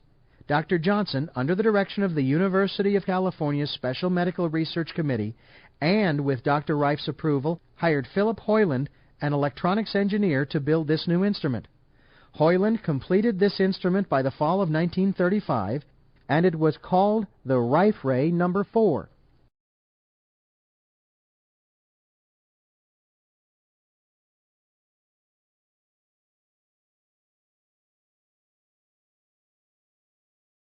In 1936, Philip Hoyland, Rife's engineer, met C.R. Hutchinson, a promoter who came up with the idea of commercially manufacturing the frequency instrument. They, along with Dr. Couch and Ben Cullen, Rife's friend since 1913, came up with the idea of starting a company that would have the right to build and sell the frequency instrument to doctors worldwide. Rife, after much consideration, decided to go ahead with the Beam Rays Corporation.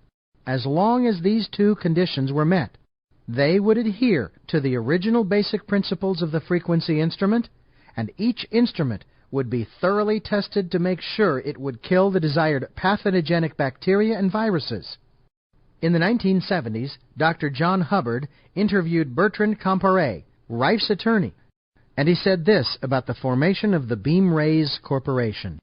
Rife was getting impatient. Here was something with remarkable possibilities for humanity's sake, and he wanted it in use to heal people.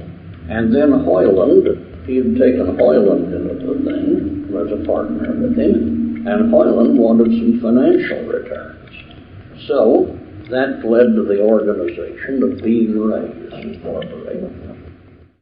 Philip Hoyland designed and built a new instrument for the Beam Rays Corporation in 1936. Hoyland wanted to protect the company from unscrupulous individuals who would try and steal their instrument because they were not able to patent it. Bertrand Comparet said this. That's a relatively simple device to make. Yeah. Or even back there, it was a relatively simple device to make. Stability, though, that's another matter. And which was why no patent protection was possible, because even if you could invent a new frequency generator, those already in use could do the same thing. So they had to keep the thing secret. And the only secret they had, naturally, was which were the frequencies that were useful. This Beam Rays instrument also had a fixed carrier frequency, and on the front of the instrument it had two variable dials, but there were a few problems with it. Hoyland changed the instrument to work with harmonics in order to try and hide the frequencies. This violated the agreement with Dr. Rife that the original principles would be used. He made another change when he worked in Rife's lab with Rife's microscopes and found he could use a harmonic frequency to kill the organisms. He used in this instrument the different harmonic frequencies he found, and Rife was not aware of this. Rife knew there might be other frequencies that killed organisms because he said this. I do not say that every frequency which I have found through the field of pathogenic microorganisms is a true frequency. There is a possibility that many of those may be harmonics. You see, that may be, but those are the ones I found, and those are the ones that I recorded. It wasn't until later that Rife found out about the changes in the frequencies. In addition to the harmonics and the changed frequencies, the Beam Rays instrument also had problems with stability. Bertrand Comparet made this statement. Now, whether this was Hoyland's inability to do better, or whether it was just inevitable in those days, I don't know. But Hoyland's devices did have that frequency shift as they warmed up, so they had their problems. The company initially built 14 instruments, and they were sold to medical doctors.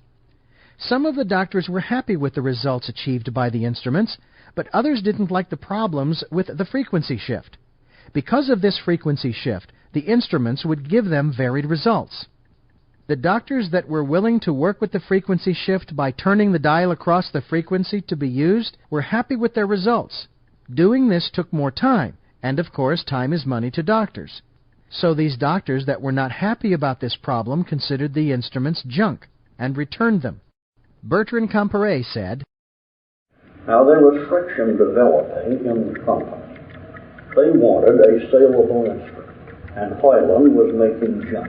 And Hoyland was complaining that they weren't bringing in money enough selling these things, and they were complaining we can't sell these things, so they'll stay sold. In May 1938, Dr. B. Winter Gonen, W. V. Bleuette, and a Dr. Parsons of England came to the United States to see Dr. Rife.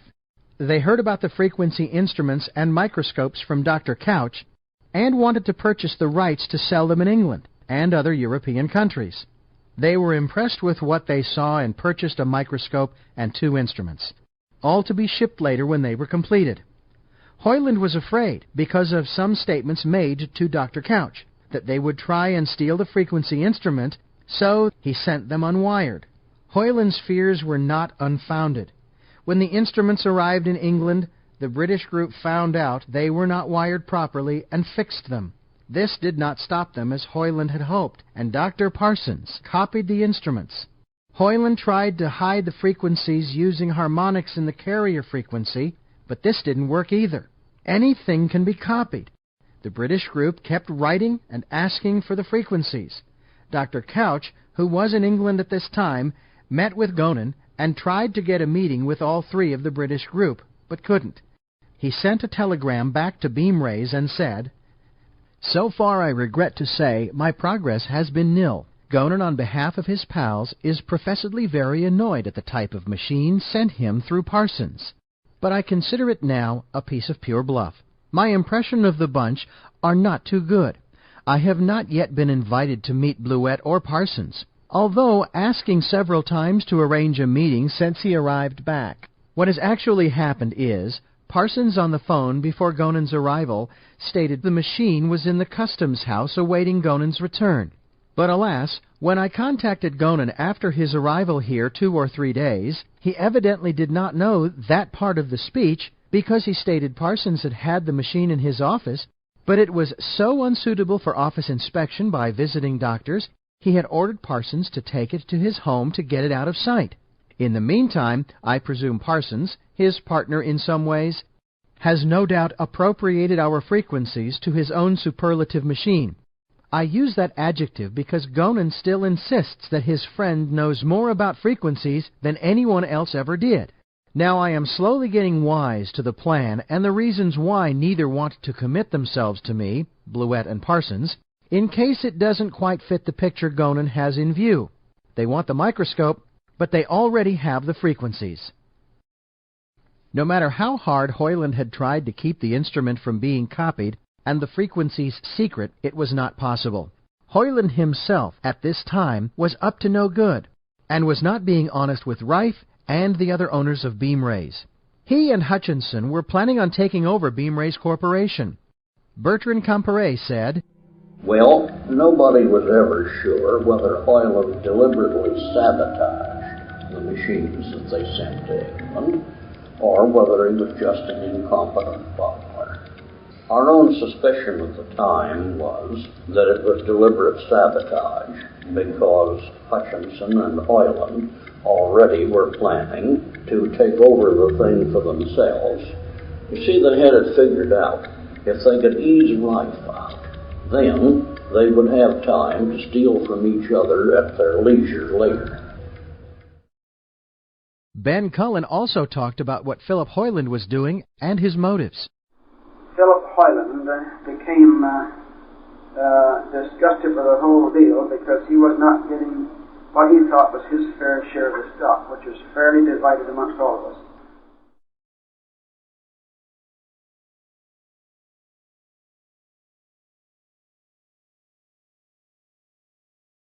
Dr. Hamer at this time had 2 Beamrays instruments and with the assistance of his 2 technicians was averaging 40 patients a day through his office. An 82-year-old man came from Chicago to California and was treated by Dr. Hamer for cancer. The man fully recovered and returned home. Because of Philip Hoyland's greed and his desire to have more ownership of beam rays, there was a lot of trouble going on within the corporation at this time. Bertrand Comparet and Ben Cullen related what happened next. We had reason to believe, we felt, and we did believe, that this period of developing trouble was being brought on by Hoyland as part of a scheme to freeze out the others, and which must have had some cooperation from Hutchinson. Well, that old man, he was 82 years of age. Honest to gosh, I never saw him like he was pitiful. To be healed of something that looked like he was going to be suffering for a long time as its inroad developed. Yeah. Why, he went back to Chicago, and actually he couldn't keep still. And Fishbein heard about it. Fishbein called him in, and the old man was kind of reticent about telling him. He made a lot about it. Fishbein, of course, was unfair in doing so, and of course he'll have to pay his debt later to the Supreme Creator for having done so. But he wined and dined him, and finally learned where this machine was. Well, he got a hold of Fishbein got a hold of the Hahn Realty Company in Los Angeles. The president of the Hahn Realty Company came down, I forget his first name now. He had several meetings with us, and finally he took us out for dinner and stuff like that, and finally broached the subject about buying into the corporation. Well, we couldn't do it. We were not going to do it because we were the Beam Ray Corporation. Beam Ray's Corporation. Dr. Morris Fishbein was editor of the Journal of the American Medical Association and owned all of its stock. As editor and sole owner of all its stock, he had enormous power, and when he found that he could not buy into beam rays through his representatives in Los Angeles, he decided to take a different tactic. His representatives then met with Hoyland privately and found out that he was dissatisfied with his part in the company and gave him $10,000 to help Morris Fishbein and the AMA get control of Beam Rays Corporation. Though they called it a gift, everyone knew that it was a bribe. I noticed that Philip was showing considerable appearance of friendliness toward them, and I didn't think much about it. Until later I found out that they had got hold of him and bribed him with a $10,000 check. It came from many sources, and from his own lips, that they paid him $10,000, and he had wished to God that he had never accepted it. As soon as Hoyland had accepted the money, a prominent lawyer by the name of Aaron Shapiro showed up to represent him in a legal action to try and take control of Beam Rays. Hoyland didn't have to worry about paying this lawyer because he was paid by Morris Fishbein and the AMA.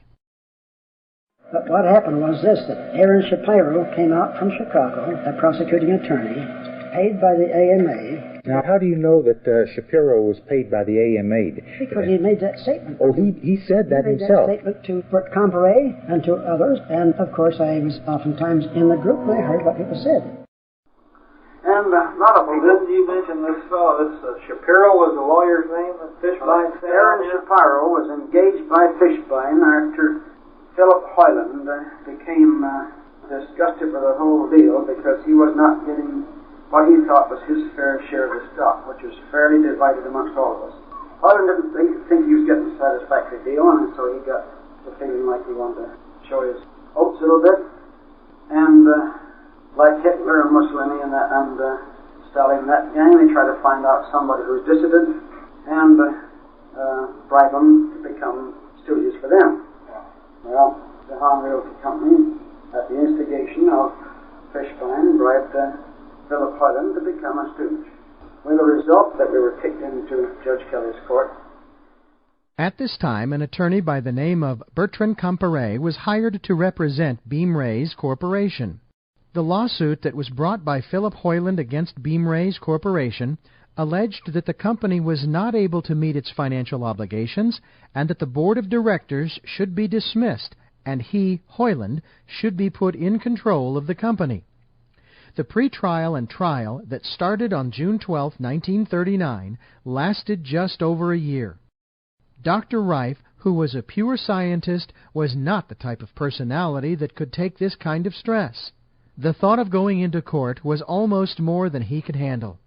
Bertrand Comparet said this about Dr. Rife's fear of being on the stand. Let me ask you about Rife's deterioration, his alcoholism. Well, that began with this. Rife was one of those men who shouldn't have any alcohol at all at any time. Now, when this case came up, we knew, of course, that part of the testimony to be taken in the case would be Rife's statement that he had devised this method and employed Hoyland to do the work, that all Hoyland knew was what Rife had told him, it was Rife's work. So, I had a talk with Rife. Now, so many people have an exaggerated fear of being on the witness stand, and Rife had that to a very high degree.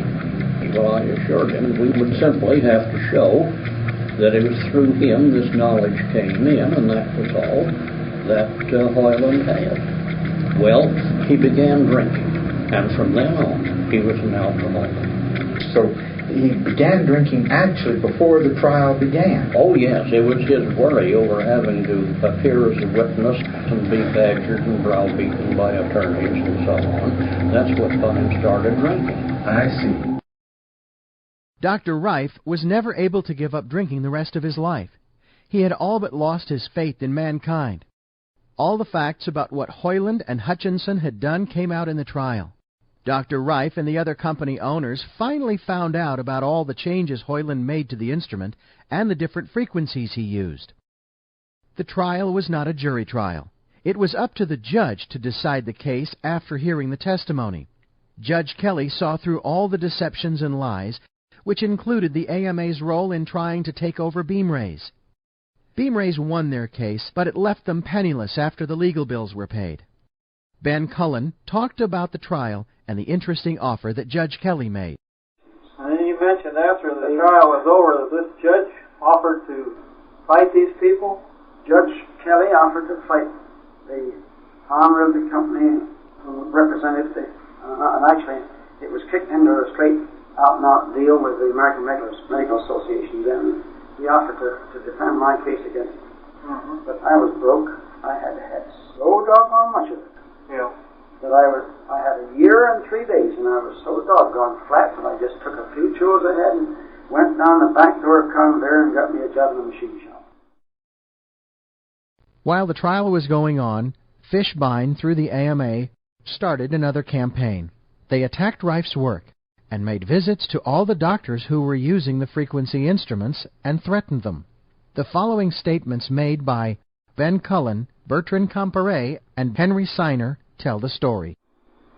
You know, anyone who had one of these, a medical man, he was either told to get rid of it right now as soon as we started our case in court, in Judge Kelly's court, or else he lose his membership in the AMA. And that's what forced Dr. Hamer out of it. Okay. And of course he returned his 2 machines back to us. We had to cover him on his expenses. Okay. But that, of course, eventually took place with all of them. That's what shut us down. Yeah. When anybody is apparently giving the medical monopoly a tough time, why, they go after him. And we were going along very well with our experiments. And about that time, as I recall, the American Medical Association stepped in and began to dispute all of the work that we had done. And we had quite a battle with them. Such a terrific battle that Dr. Rife completely backed away because he is not a businessman or a fighter. He's a scientist. And he was very despondent, became very despondent about the whole thing. And all of our research came to a halt. It was most unfortunate. At the close of the trial, Judge Kelly made this statement: "The court is not called upon to pass on the merits of the machine, but the people here before the court have great confidence in its power, both curative and money-making." Morris Fishbein and the AMA had accomplished their goal, and that was If they couldn't get control of Rife's technology, then they would destroy it. The AMA had come to Dr. Johnson and Dr. Rife with an offer before all this happened. Did you ever have any records of the AMA offering you to patent your process? Dr. Johnson did. They were in Dr. Johnson's files. I saw copies of the letters. As a matter of fact, he sent them to me. What was that, 36? No, that was in 34. 34, huh? 34. That's the time we finished that clinic out in La Jolla. Dr. Rife said the problem with the AMA's offer was that they were just to turn over their whole life's work without receiving a dime. Dr. Johnson and Dr. Rife turned down their offer. Little did they know the future problems they would face.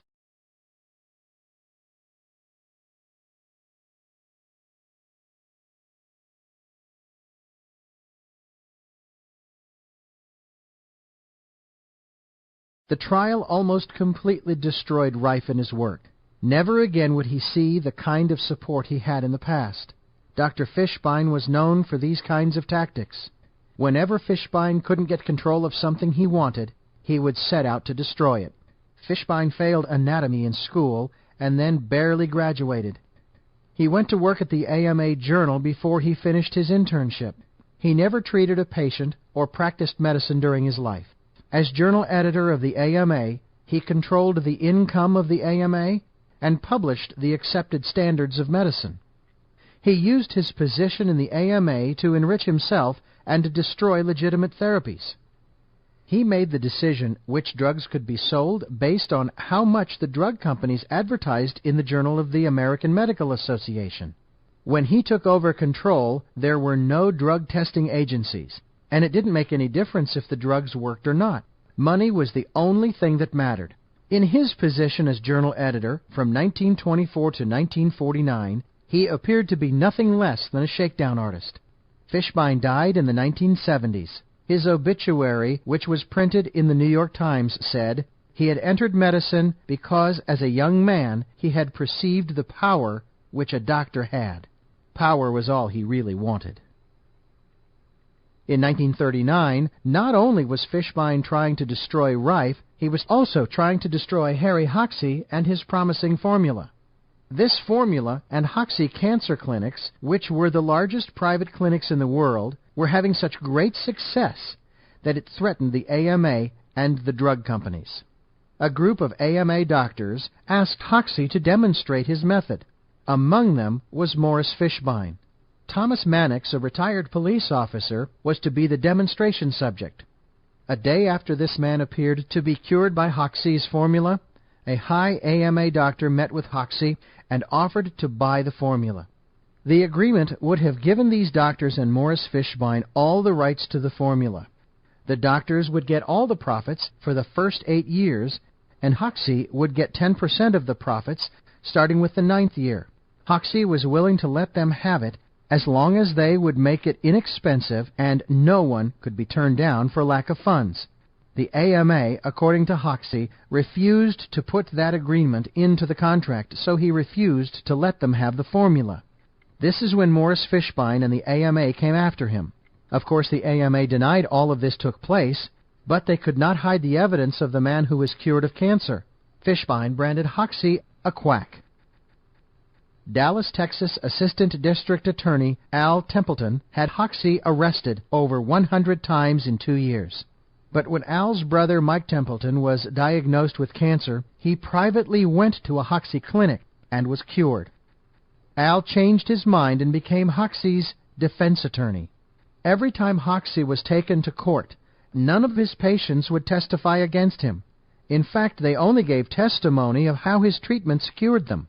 Though his treatment was not curing everyone of cancer, it was working better than radiation, chemotherapy, and surgery. Hoxsey won his court battles, and 2 federal courts upheld his formula's therapeutic value. Hoxsey's battle with Fishbein lasted over 25 years and was Fishbein's final undoing. When Fishbein slandered Hoxsey in the newspapers, Hoxsey sued Fishbein for libel and won. Fishbein had to admit under oath that Hoxsey's formula did cure some forms of cancer. His credentials were finally coming under scrutiny.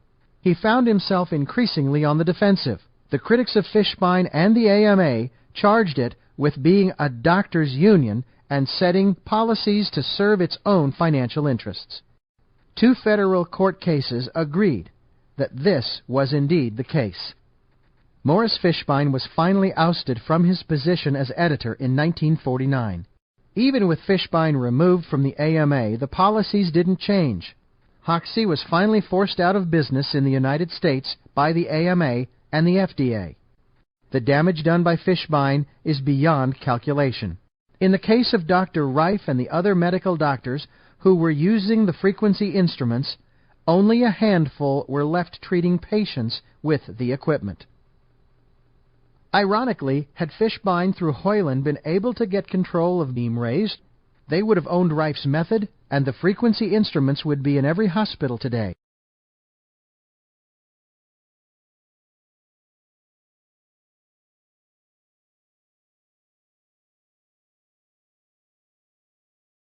After the trial, Dr. Rife went back to his research work in his laboratory. Penicillin was the first antibiotic to be discovered, and in the early 1940s was put on the market. The medical profession was more interested in giving their patients antibiotics than looking at using an instrument which could use frequencies to destroy organisms. Antibiotics were seen as a panacea that would solve all of mankind's health problems, and enormous amounts of money were being poured into their development and into the pockets of the doctors that prescribed them. Under these circumstances, and with the oppression of Morris Fishbein, the interest in Dr. Rife's technology began to fade. Use of Rife's discoveries from 1939 to 1944 continued quietly among a few doctors who had his frequency instruments. In 1940, Mrs. Bridges, who had been donating to Rife's research laboratory, died. The money from Henry Timken was no longer there. Dr. Milbank Johnson died suddenly in 1944. His influence had made it possible for the doctors to use the frequency instruments. Apparently Fishbein didn't want to take on Dr. Johnson because it wasn't until Johnson's death that pressure was put on these doctors to use antibiotics, which were considered the conventional medical treatment for disease. This is what Dr. Rife said happened when Dr. Johnson died. 2 weeks after Dr. Johnson died, they came to the doctor and says, he belonged to the county board and all this, that, and the other. He says, you can't use that thing anymore. We're going to throw you out of the county board if you keep on using that thing. The doctor said, all right. He said, don't make any difference. He says, you take my county board away from me, I don't care, but he says, I'm going to finish up on these patients, which he did. No, boy, they sum it down. By 1947, Dr. Rife decided to close down his lab and retire. He still worked with police agencies teaching criminal laboratory courses, which included such subjects as chemistry, photography, and physics. He also donated for use at the laboratory several of his high-powered microscopes. He gave speeches on bacteriology, optics, and the use of his microscopes whenever asked.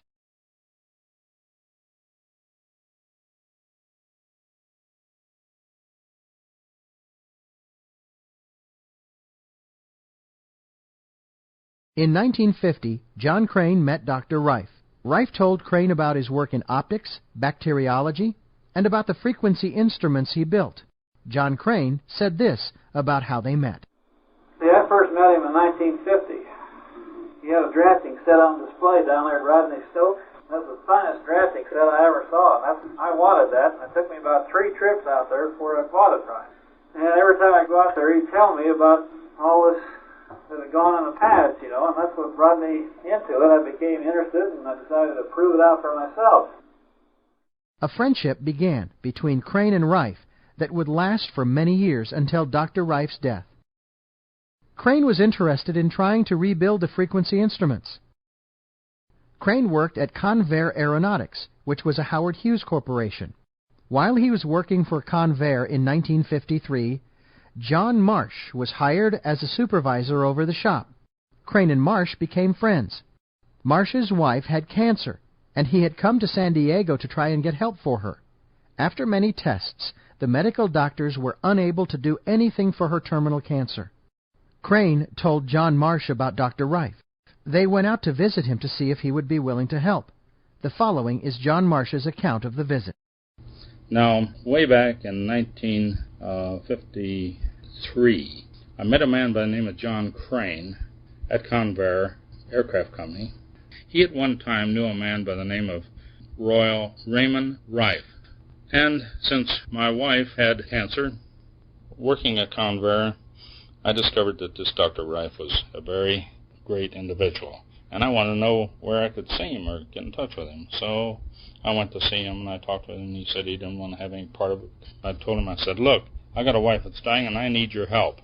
And so I got him out of his cocoon, so to speak, and I told John that, I said, look, we have those old instruments laying around loose. Let's rejuvenate one of them and see if we can get my wife well. Well, Vern Thompson, who was with the San Diego Police Department radio expert, had built some instruments, and they were antiques at the time we saw them. And I treated my wife, and by darn, all of the pain left her, and she got well. Now, this I thought was a very good idea. In 1953, John Crane and John Marsh, motivated by the healing of Marsh's wife, joined forces and decided to rebuild the frequency instrument.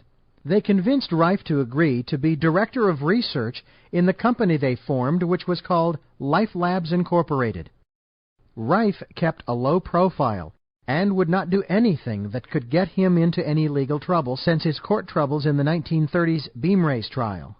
Marsh and Crane enlisted the help of Vern Thompson, an electronics engineer who had been working with the frequency instrument since the late 1930s after Rife's association with Philip Hoyland ended. Instead of using Rife's original high frequencies, which would have been in the AM band and interfered with radio stations, Rife, Crane, and Marsh just used audio frequencies.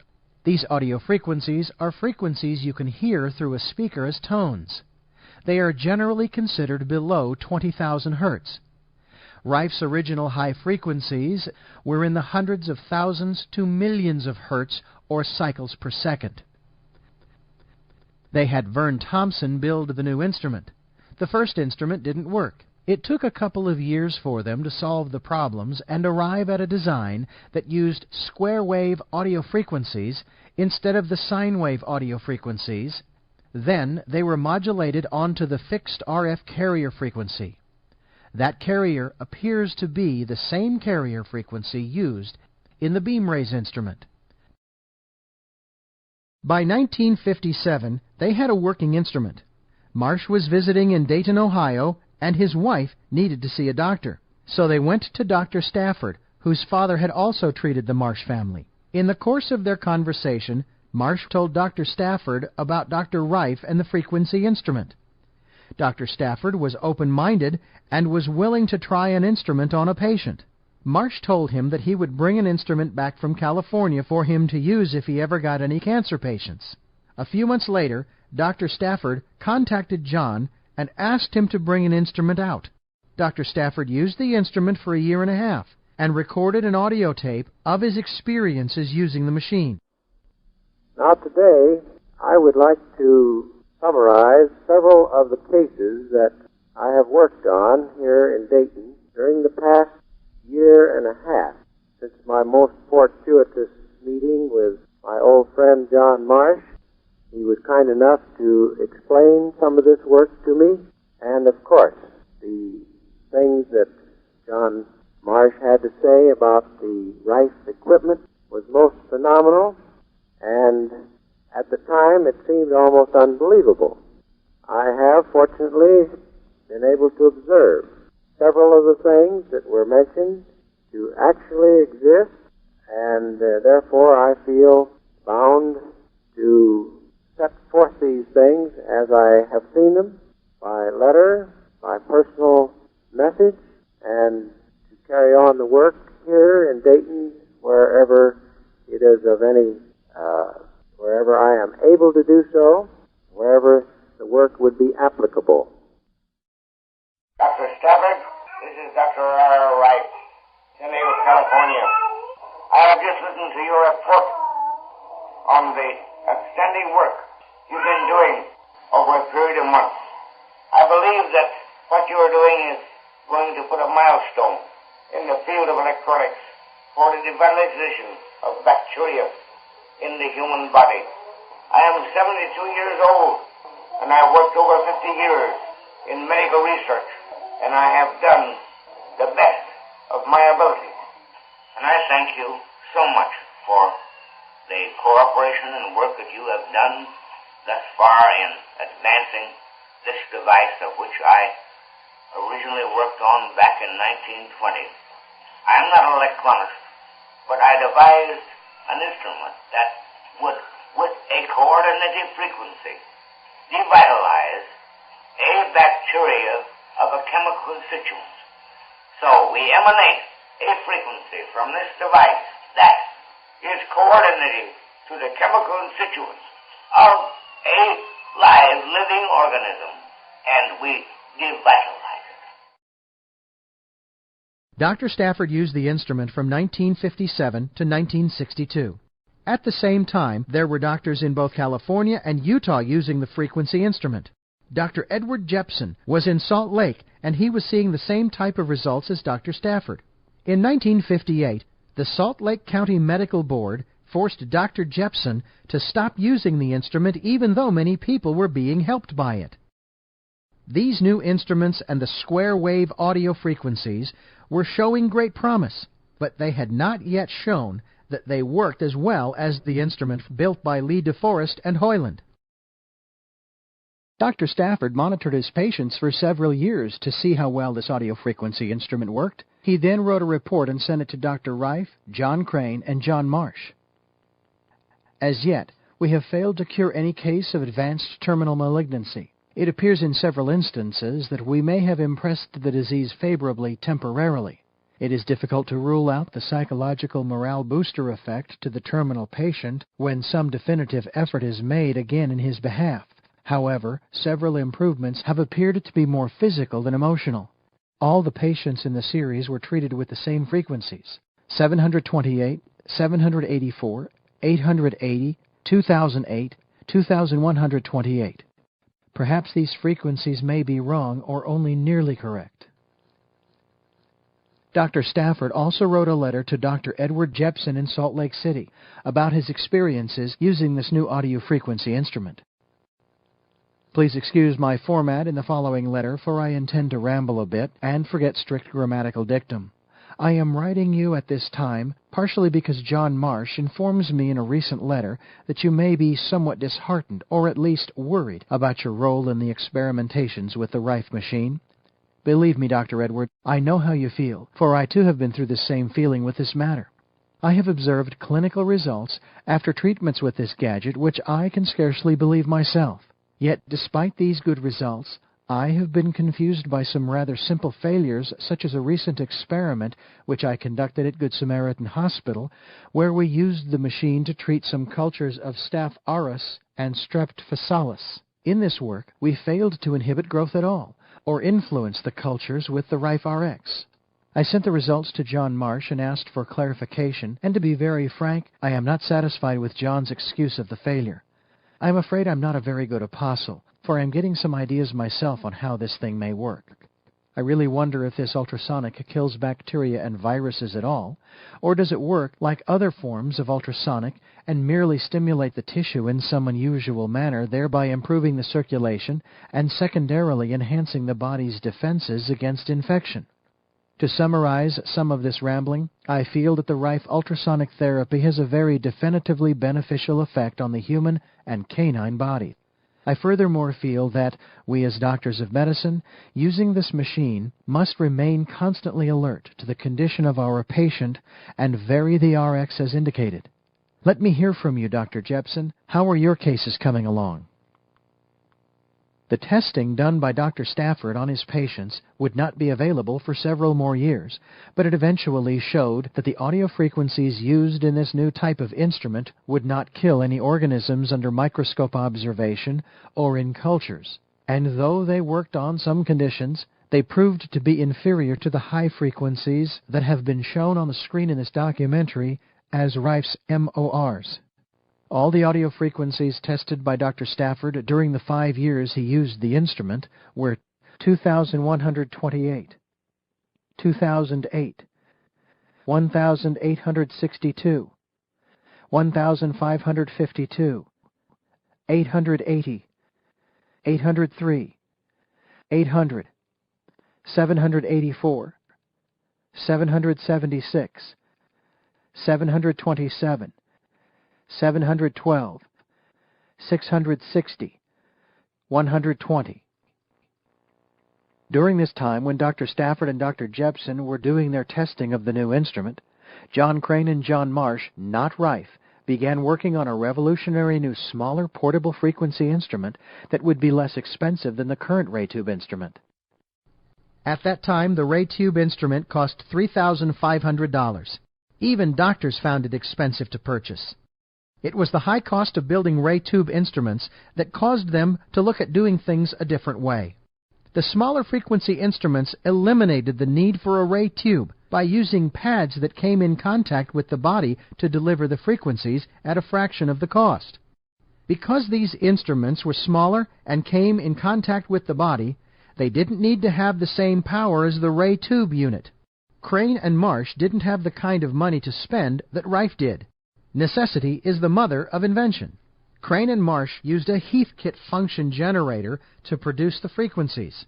These Heathkit function generators had no built-in carrier frequency on which to modulate the audio frequencies. Therefore, the carrier frequency was no longer used. Rife was very skeptical of these smaller instruments. Though Crane and Marsh achieved great results with these instruments, it wasn't until the power output was increased that they finally worked the way they had hoped. Bertrand Comparet talked about why they built the new instrument without the ray tube. Well, Crane originally was, with more modern technique, duplicating the Rife machine, tube and all. Tube and all, okay. For early experiments. And, as I say, he came to the conclusion that you just weren't getting anything additional by the use of the tube. If you didn't get the frequency, you could run the rest of it indefinitely and nothing happened. Everything was going very well for the Life Labs until 1961.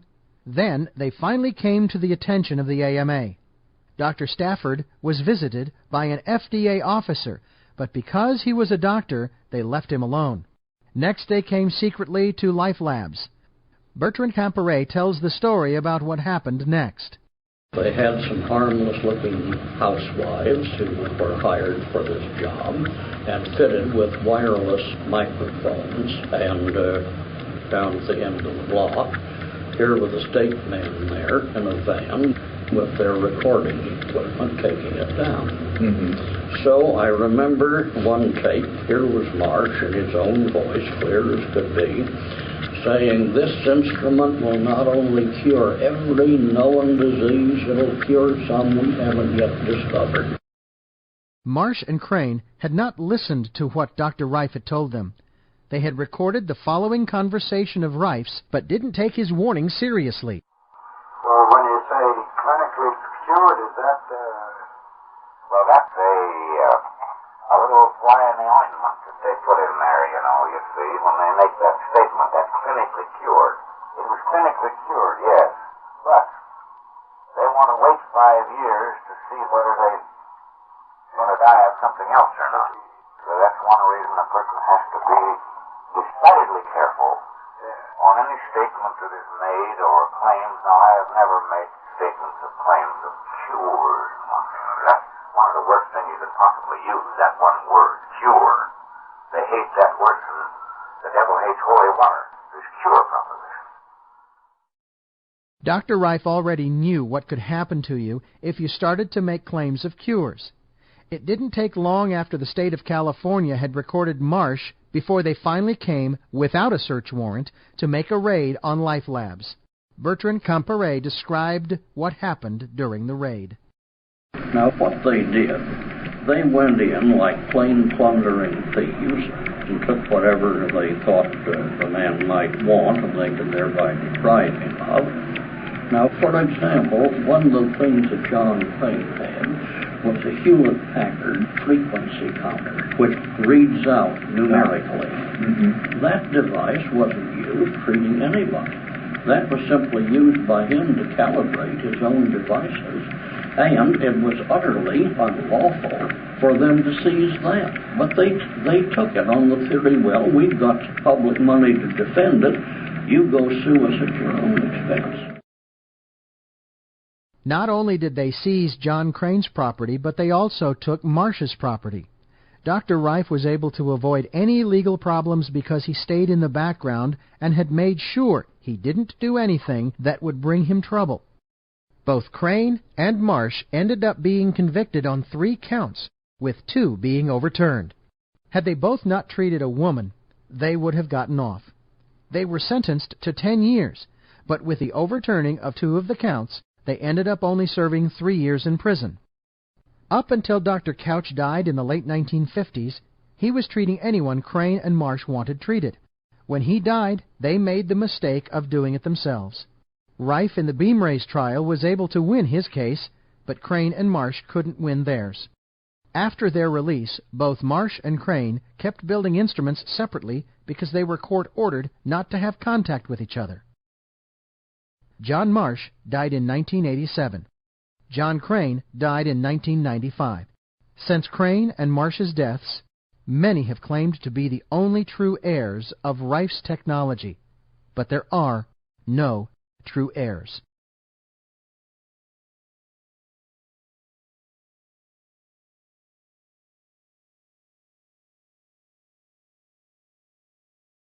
In 1971, Dr. Rife died, and the world lost an incredible mind. It appeared that Dr. Rife's research would be lost forever. Rife said that he had put his life and his fortune into this work with no monetary compensation, had finished it and handed it to mankind on a silver platter, but none of the people in positions of power wanted it. In January of 1986, Barry Lyons wrote an article about Dr. Rife. John Crane, who had been trying for years to get recognition for Dr. Rife, contacted Barry Lyons and asked him if he would help get the knowledge of Rife out to the world. Barry decided to write a book, and in 1987 published his book, The Cancer Cure That Worked, 50 Years of Suppression. Just the writing of his book caused a new interest in Rife's great work. The knowledge of Rife is spreading rapidly worldwide. Just the fact that you're watching this documentary is evidence that Dr. Rife's life and work were not in vain.